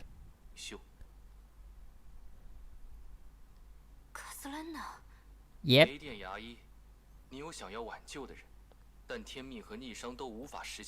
Yeah, that's what he's saying. So he's saying right in May, there's someone you want to save, but the Schicksal and the anti-entropy have no way of saving her. And then he's saying that, I promise you, the world serpent is able to save that girl. And then she asks, what are your conditions? You. I'm not gonna read. My reading is really slow. It's gonna slow down the whole stream. Oh, she wants to know how he's gonna do it, and then she wants Kiana to be out of trouble. And if you're able to do that, then I'm willing to do anything, is what she's saying.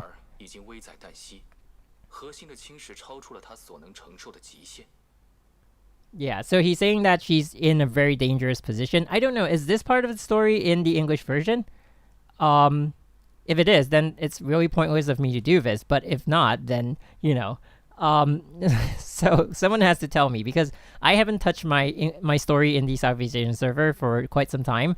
But essentially what he's saying is that she is now in a very dangerous position, and her use of the Honkai powers is actually, the Herrscher powers, is actually killing her. I know, right? Man cleavage. So what he's saying is that, so exactly what I've been saying throughout the stream, if you want her to survive, you are going to have to lower the amount of Herrscher cores within her. So this is what he said, I will make you, become the Herrscher of Thunder again.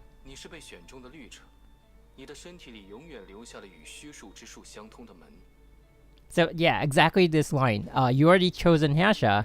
Your body will forever have a door to the Honkai tree, according to what you guys are saying.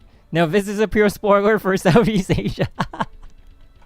Well, it's in the title right now, so you can't blame me.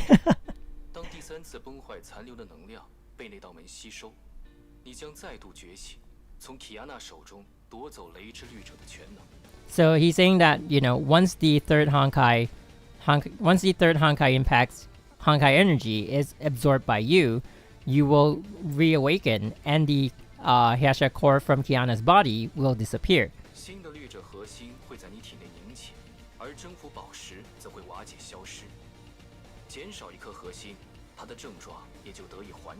Yeah, it's the exact line. So the new Herrscher core will form in your body, and the Gem of Conquest will disappear from hers. With one less Herrscher core within her, it will prolong her life. So that's the exact, as long as I become a Herrscher, Kiana will be saved. Yes. Then there's no need to hesitate. 3 years ago, she pulled me out of darkness. Without her, there's no me. For her, I'm more than willing to step into the darkness again. And then she's saying that, if I get controlled by the Honkai again, I hope you will. Obviously, she's saying, I hope you will kill me, but... And then he's saying that you don't have to worry, that's not going to happen. What you should be concerned about is what will happen after you become a Herrscher. So probably there's a bit more of a motivation factor behind it. I don't know. This time. So this time you save Kiana, but next time she's gonna put herself in danger.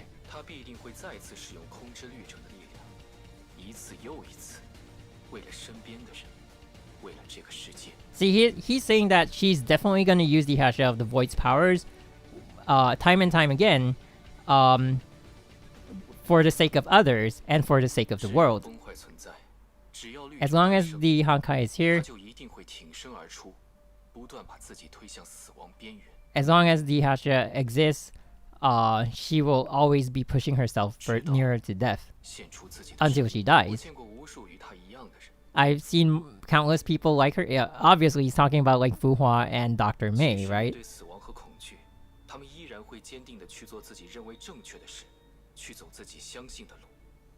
So he's saying that, no matter what, they will believe in the path that they choose, and they will always be walking it. So see, it's not like he gave her a condition, right? He's actually convincing her as opposed to like forcing her to join. Like, this scene kind of shows like, oh, he's trying to convince her that Kiana is that kind of stubborn person. So I feel like I'm kind of justified at my disagreement with the story direction, because he's not giving her a condition like, you know, if she doesn't join the World Serpent, then I'm gonna kill her, I'm gonna kill you, and I'm gonna burn your whole family down. God, that was so dark. But, you know, he did not give her or threaten her into making that kind of a decision. He seems to be trying to convince her into thinking that way, which is kind of my beef with the direction. Like, why would you think that that is a good direction to be taking? And then she's like, yeah, I'm not gonna let that happen. Duh. And then he's like, oh, there's no way you can stop her, otherwise you're not gonna, you wouldn't be here. But see, that's the thing. She can't do it now. She can't do it now that she's like an A rank augmented battlesuit. But she can when she's an S rank gacha battlesuit. You get what I mean, right? Like, you get the means to kind of stop her from doing it, and then you leave her. Is kind of the cliche that I am not very on board with. I wouldn't say it's bad writing. In a way, I did actually say that it's kind of lazy writing to an extent, though I don't feel like I have I'm in much of a position to say that. But in terms of like me being a viewer, I do have a bit of that kind of a view, right? So he's like, okay, now you have another choice. You can choose to be with the snake, or, you know, World Serpent, I guess. And she's like, what?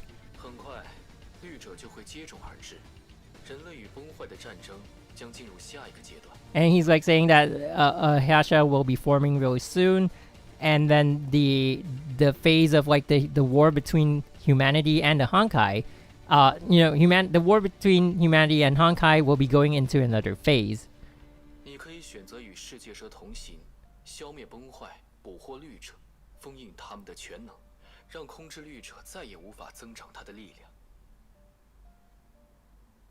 Oh, he says she can seal the Herrscher of the Void's powers. What? I can't believe I missed this point out. He says she can seal the power. Are you kidding? What? How is that? How? But they did not show that in video, right? They did not show that in the Lament of the Fallen video. Yeah. Oh, so you guys are feeling the same way too. Like, the plot shouldn't be where it is right now. I mean, that's the whole point of the stream.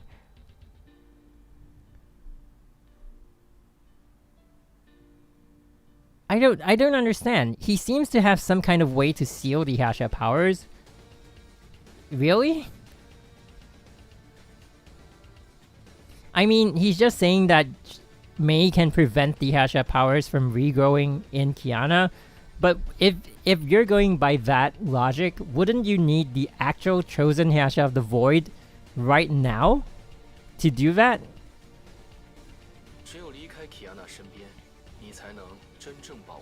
Oh my god. This is the exact line. Only by leaving Kiana will you really be able to protect her from the danger. What? How? What?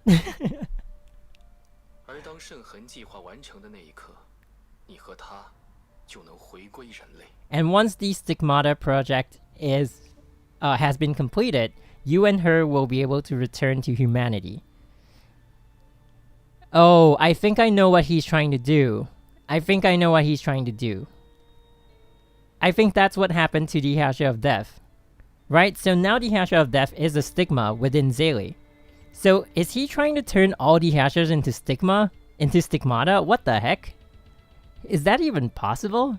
Wait, do you guys think that's a bit far-fetched? I don't know. That's all all he's saying is that once the Stigmata project is completed, you and her will be able to return to humanity. If you can read Mandarin, that's exactly what it says on the screen right now. That's exactly what he read out. What in the world is happening, man? You know what? This makes me really interested in the story again, but it's just a lot to process.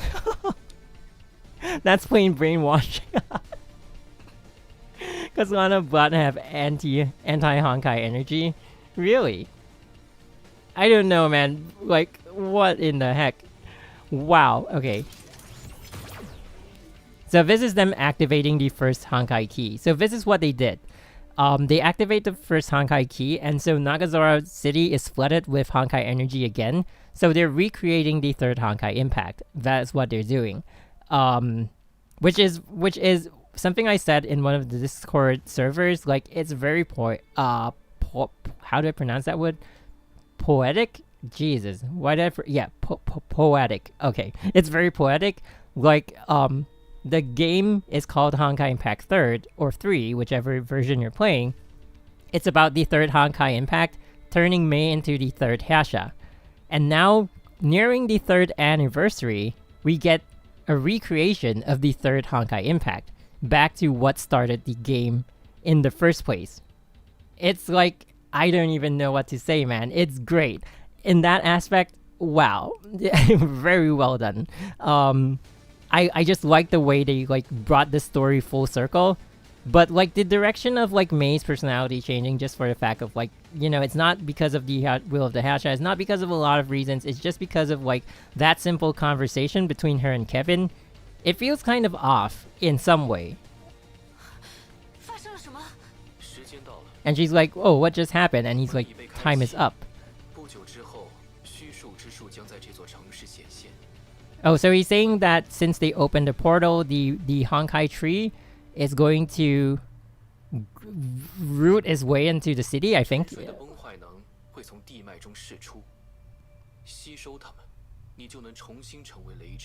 Oh, okay. Okay, so I think due to the third Honkai impact, there's a lot of dormant Honkai energy under the surface of Nagazora City. So when they open this portal, the tree is connected to this world, and because of that, all the dormant Honkai energy is going to be raised up from the city. And so this is the turning point. Hang on. And if you want to save her life, you've only one road to go. Whether or not you want to believe in me, believe in the World Serpent, I'm going to give you time to make a decision.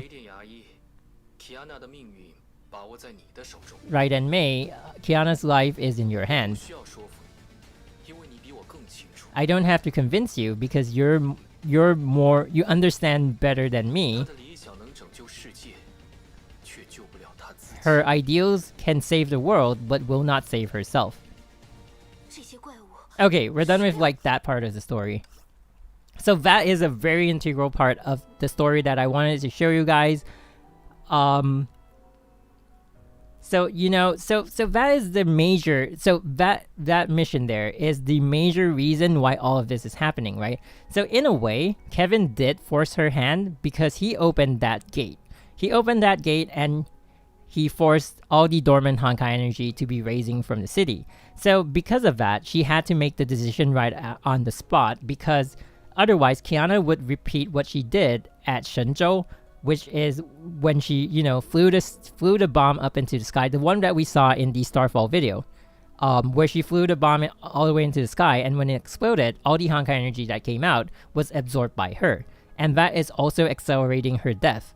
So that's going to be the same thing all over in Nagazora City when all the dormant Honkai energy is raised. So you can't see that in this story alone, in this mission alone, but in one of the earlier stories, Kiana did mention that you know, they felt the Honkai energy was raising, and she told Mei, she did tell Mei actually, like she did directly tell Mei, don't worry about this, my power can solve this problem.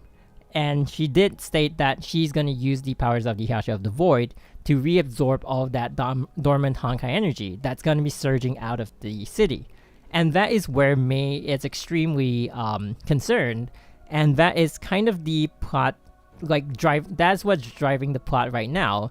The motivation behind Mei's decisions, right?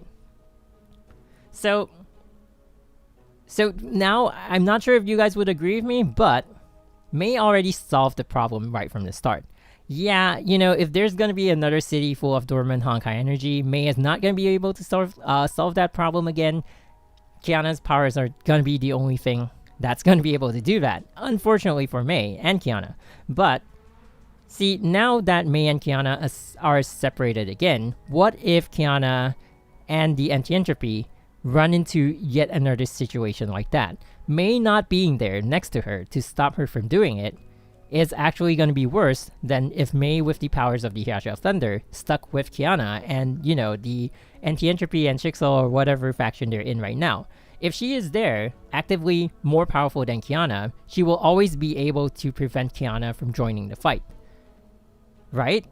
Am I wrong to say that? But now that she's openly left the Jigsaw, and she even chose to fight Kiana, for whatever reason, and then she left them, doesn't that give Kiana a lot more opportunity to actually be using her powers?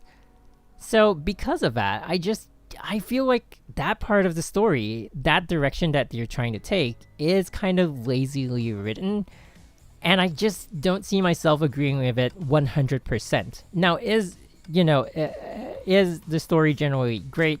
Yes. Do I see a good future for the story? Yes, but that one point seems to be like a convenient plot device, if I may say so. What if Kiana dies in 2 months? She can't help the world anymore. I mean, true. World Serpent is incredibly vague.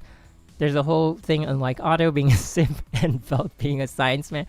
No, actually, the World Serpent is like a bit more straightforward, I guess, because the World Serpent just wants to. I feel like the driving force behind the World Serpent is vengeance. It's just because of what the Honkai took from Kevin that he wants to eradicate them. He's like, we're done here, so I'm gonna take you out because people that I love have all died trying to fight you. So now it's my turn to step up and take you out.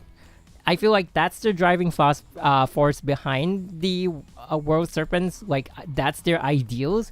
Everyone is going to be fighting for their own sake. Everyone has their own reason to be in the World Serpent. But Kevin, being the leader, leading them on, is sharing this common goal of taking out the Honkai.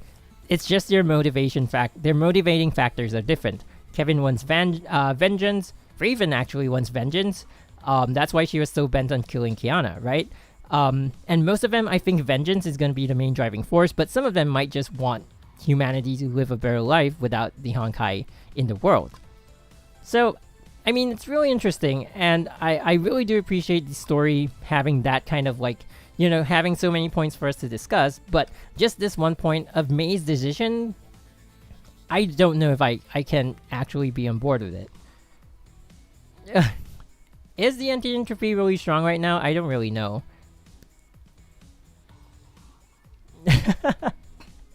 Yeah, I know, right? So Mei's idea is just oh, I overpower you, so you should just shut up and sit down. But that's not gonna happen, and we all know that, especially with what Kiana did when she not ran intentionally. After the fight, they couldn't find her, and then she went to Shenzhou to do whatever she did, and the Jigsaw had to go down and locate her. So what's gonna prevent her from doing that again?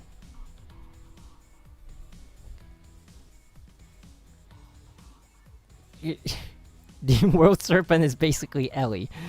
Yeah, and Dr. Mei was basically Joel. That one's funny. But yeah. And then the Honkai is Abby. Oh my god, I can't take it. Anyway, so we're gonna call the Honkai Abby now. Abby Impact. God. Anyway, in case you didn't get that joke, don't worry about it.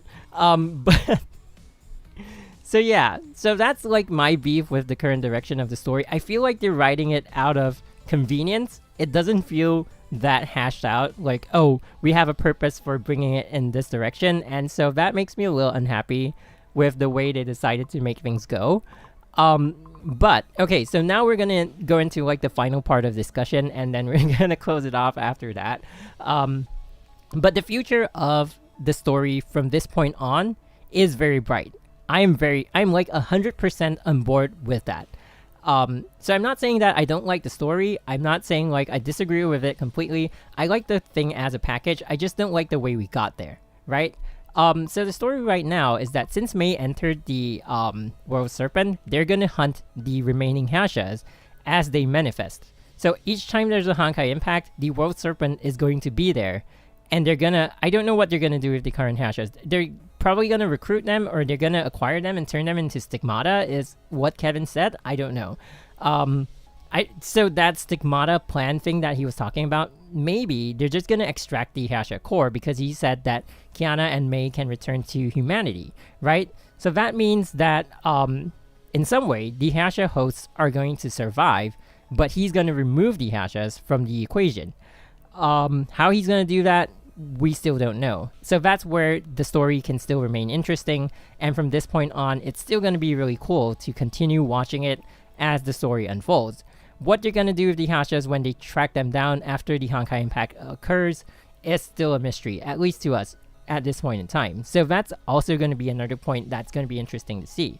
So the story still does have a lot to offer, and the next Hasha, of course, is going to be the Hasha of Ice, which is already briefly seen in the version 4.1 trailer. If you've seen the version 4.1 PV, you'll have seen like the Herrscher of Ice. She's that girl with like 2 chains floating behind her back. So Honkai lore is more confusing than FNAF lore. Maybe. The current progression of the story is not as deep as I expected it to compared to Himiko's sacrifice. Yeah. So that's another thing I wanted to end off with. Okay, let's see. Okay, hang on. So okay, so let's finish off that point first. So there's gonna be a lot there because we'll get to see like what the World Serpent does, and how powerful the World Serpent actually is. Because even Otto had to admit that the Shixel at this point in time is not as powerful as the World Serpent.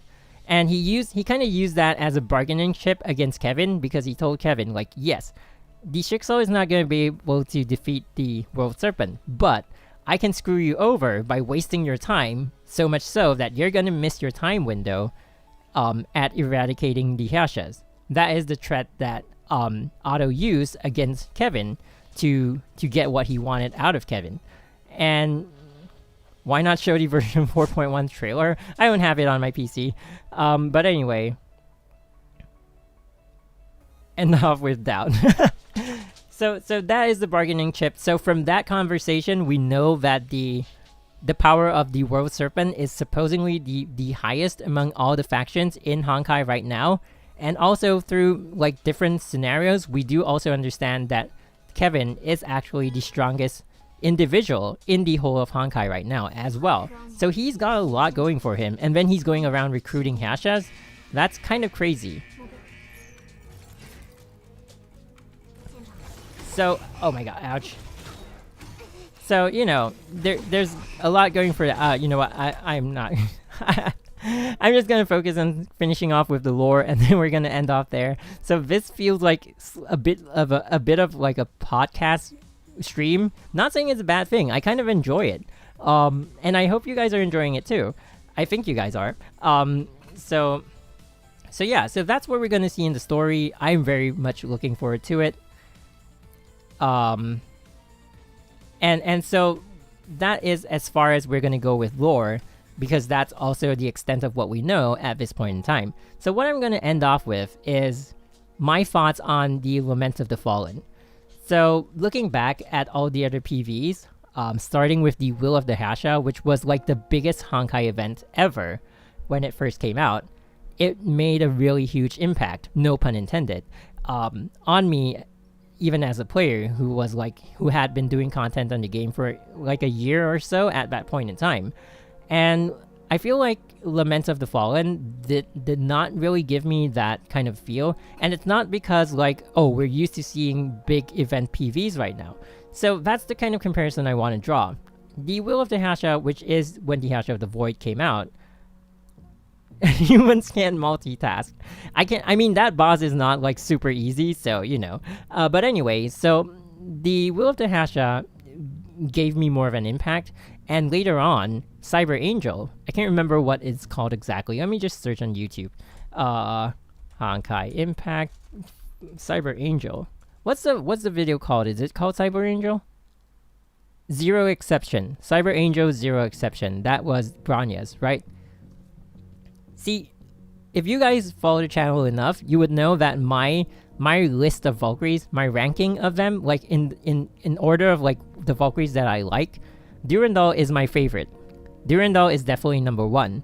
Number 2 is Himiko. And before Durandal came out, Himiko was number 1. So after Durandal is number 1, Himiko is number 2. Theresa is number 3. Those are my top 3 favorite Valkyries. Then after that, I'd say it's Fuhua.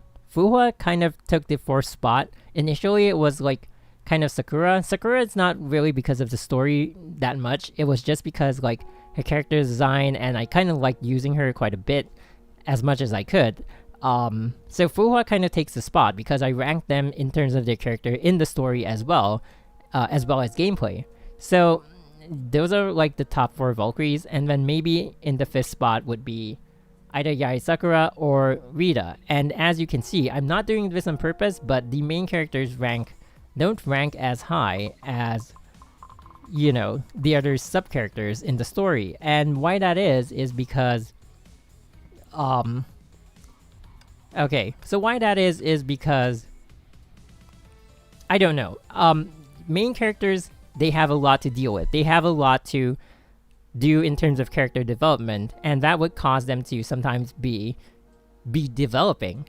But sometimes side characters are like more built up in terms of their character, and I gravitate more to that kind of a steady character in a way. So maybe that's why like Durandal ranks number 1, because she's very sure of herself. She is, you know, a lot of things that I appreciate in terms of a character. But so okay, Lament feels more humane. Okay, so but anyway, when Cyber Angel Zero Exception hit, it hit me pretty hard. Like I was never particularly a Bronya fan. I didn't dislike her. I didn't like her super much, like in comparison to the other Valkyries. But when I watched Zero Exception, it really like got me. Like in terms of like the feels, it had more feels than Will of the Herrscher, and that kind of surprised me because like I was never really attached to Bronya as a character.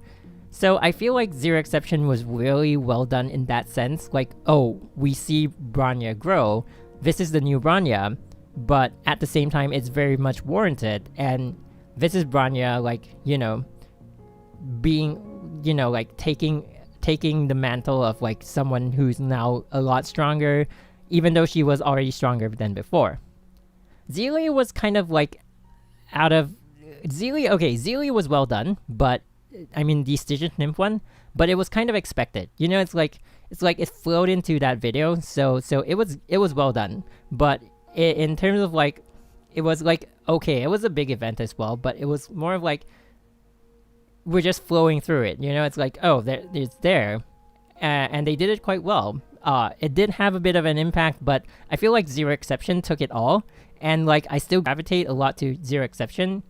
And you see, the difference is that, like, Will of the Herrscher was very large scale, right? It was like, wow, all the anti-entropy. That's the first time we saw, like, all the anti-entropy coming out together. And, like, all the Shixel really just banding together and then trying to fight her. And then, in the end, it was futile. And we got to see, like, Benares and stuff like that come out. And it was, like, everything was all over the place. And it was really cool.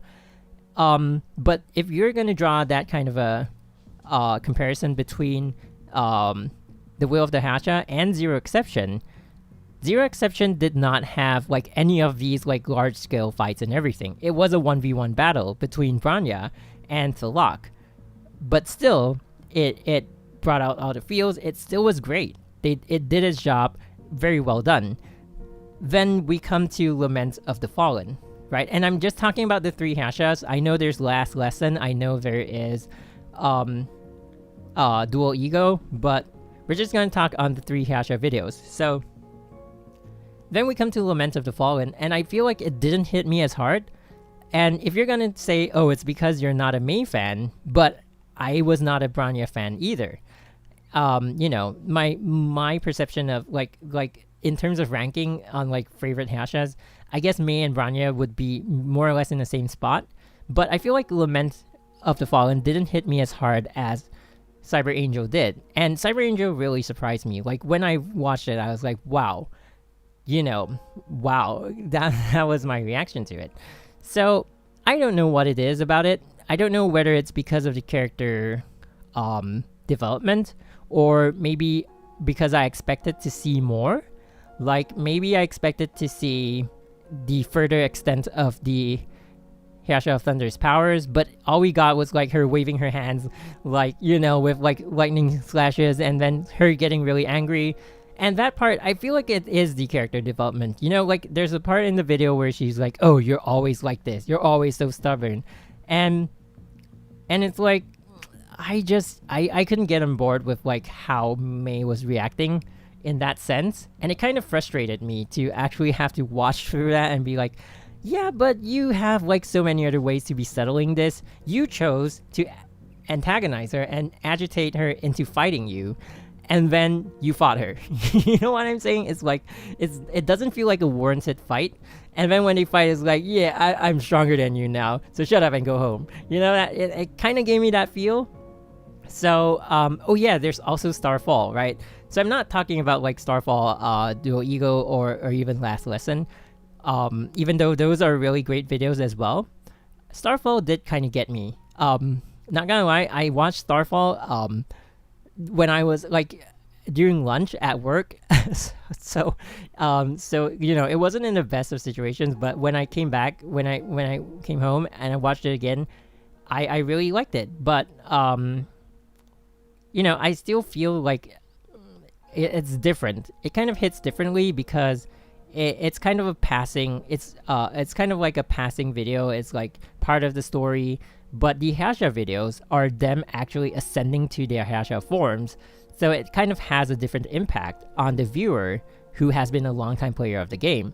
I don't know what kind of impact it's going to have on people who've never played Honkai Impact and be like, oh wow, this is a cool video, so that I can't speak for. But being a longtime player of the game, being someone who knows the characters, Lament of the Fallen disappointed me in some ways, and I feel like I'm gonna offend some people who are like Mei fans. And I'm really sorry if you're like a Mei fan and you're expecting me to think differently, but I feel like it wasn't warranted in the first place. She didn't have to do that. She didn't have to do a lot of things. And there could be a different direction that it could have went in, but that was the choice of the character. Now, does it mean that if I disagree with the character or disagree with the way the story is told, it's a bad decision? No, it's still a good decision. And the story writers might be trying to tell something that I can't grasp at the moment. So I'm not saying the story is badly written. I'm just saying that I somehow I just can't connect to it on the level that I think they hope we can. And that's kind of it's kind of a waste, because like we look forward to the Herrscher releases every year, and it's kind of become a big event, but then we get to it, and then like before even the Lament of the Fallen, there's like the whole issue about like, why is she having Jizo Mitama arms? She's the 3rd Herrscher. Why is she having powers from the 12th Herrscher? And then why is Benares here all of a sudden? Because Benares was Kiana's protector, was helping the Herrscher of the Void due to her connection with Siren, and now she's like, it is explained in the story. Don't worry. When you play the event that I was playing earlier, you'll get to see like why Benares is there. But it just feels like they just kind of randomly pieced everything together and like, yeah, here you go. You want a Herrscher? Here you go. And then I think like I drew a bit from that kind of perception already, and then we get to Lament of the Fallen, and it's like, oh, here we are. So that is why, it got to that, I guess. But I don't know. And I'm really having a lot of fun. It's really nice reading what all you guys are saying in the chat right now. And I'm sure like after this video goes up for a week, I'm probably going to come back to the comment section, and there's going to be a lot of interesting things to be reading. But her personal... Okay, so I'm going to be reading off the chat for a bit. Since we're like pretty much at the end of the stream. We've been streaming for 2 hours. So, Ocean Starch says, Starfall is your exception. Dual Ego, Final Lesson, other CGs. I like that you just said other CGs and you're like, yeah, I'm done naming the rest of them. Oh my god. Maybe because I'm spoiled already. Honestly, what's the difference between them? Lament is nice, but I feel like it could be more. Yeah. I get that. Like, yeah, Chong Hong. Sorry if I can't read the Vietnamese name properly, but yeah, I feel like you agree with me on a lot of points, and that's the same thing I feel like it could have been a bit more, just a bit more. I'm not saying that it's lacking too much, but a bit more would have been nice. And I think what's missing from Lament of the Fallen is the straightforwardness. Lament is okay. It's boring with a fight. It's what their mindset is. Let's see. Himiko, Branya, May all gave something to the fight for what they believed in. I mean, so did May. Yeah. So did May. Okay. So May, yeah, I know, right? May could have avoided that fight. I think it's because your Eero exception, wow, okay, had a bit of Branya's motivations in it. Yeah, I kind of see that. Like, Branya had been wanting to see Zele, and we've been on board with her in the story, and it's like, it's the long-awaited reunion. Like, it's again with these reunion things. Now they split Kiana and May up again, so what are we going to be looking forward to? A reunion again? I don't know. But yeah, her personality is confusing. Now the first part of the CG, she was very arrogant. Yeah, that's one thing I don't really agree with as well. Like, the personality thing is like, yeah, I know you want to like put up a strong face and like act as if like you're a different person, and like Kiana is going to be shocked by that and things like that. I feel like it's I feel like it's not very natural. I feel like it's put in there because they wanted it to be in there, as opposed to them naturally getting to that point. And that's what disappoints me about that part of the story. Elf. That's the nice background music. So I feel like that is a missed opportunity. They could have made more out of that event. But it could also be my personal preferences that are tied in with my opinion, and that's why it's coming out the way it is. And maybe it's not the event that could have been more, it's just my expectations could have been different. Or maybe it's because I'm not seeing things in the way that I should be seeing things, and that's why it's turning out the way it is. So it's mostly with the pacing. Yeah, probably. They want to find ways to make the trio evolve in the weirdest way possible. May's weak resolve that makes Lament of the Fallen fall behind the other two. But May's resolve, is it weak? Like, she was always like, oh, I couldn't save you, I wasn't strong enough, and that's what they were building up to in version 3.9, in version 4.0, and then we finally get there in version 4.1.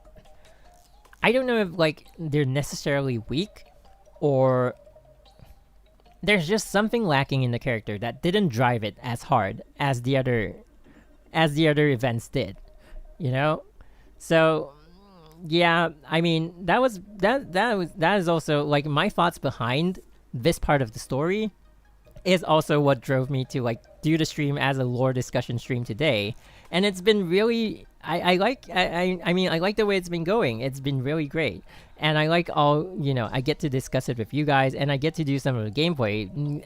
Granted, not the best gameplay possible, but still, you guys got to see a bit of the event, and then we got to look at the story and the actual discussion between May and Kevin, and it's been really really enlightening for me. In the point of view, in the perspective as a longtime player and viewer of the Honkai Impact story. So I'm really grateful for all your input, and but that's pretty much like the end of the stream, I guess, because I think we've hashed out I have hashed out all I wanted to on the story, and it's been really great so far. I am looking forward to version 4.1 and the versions beyond that. I don't know if I'm looking forward to necessarily at this point in time really hyped up for next year's Herrscher, but then again, it's going to be in a year, so that's going to be a lot happening in between, and we'll see very soon. But yeah, so thank you guys so much for joining the stream. It's been a really, really enjoyable stream. And I will see you guys soon. Bye bye.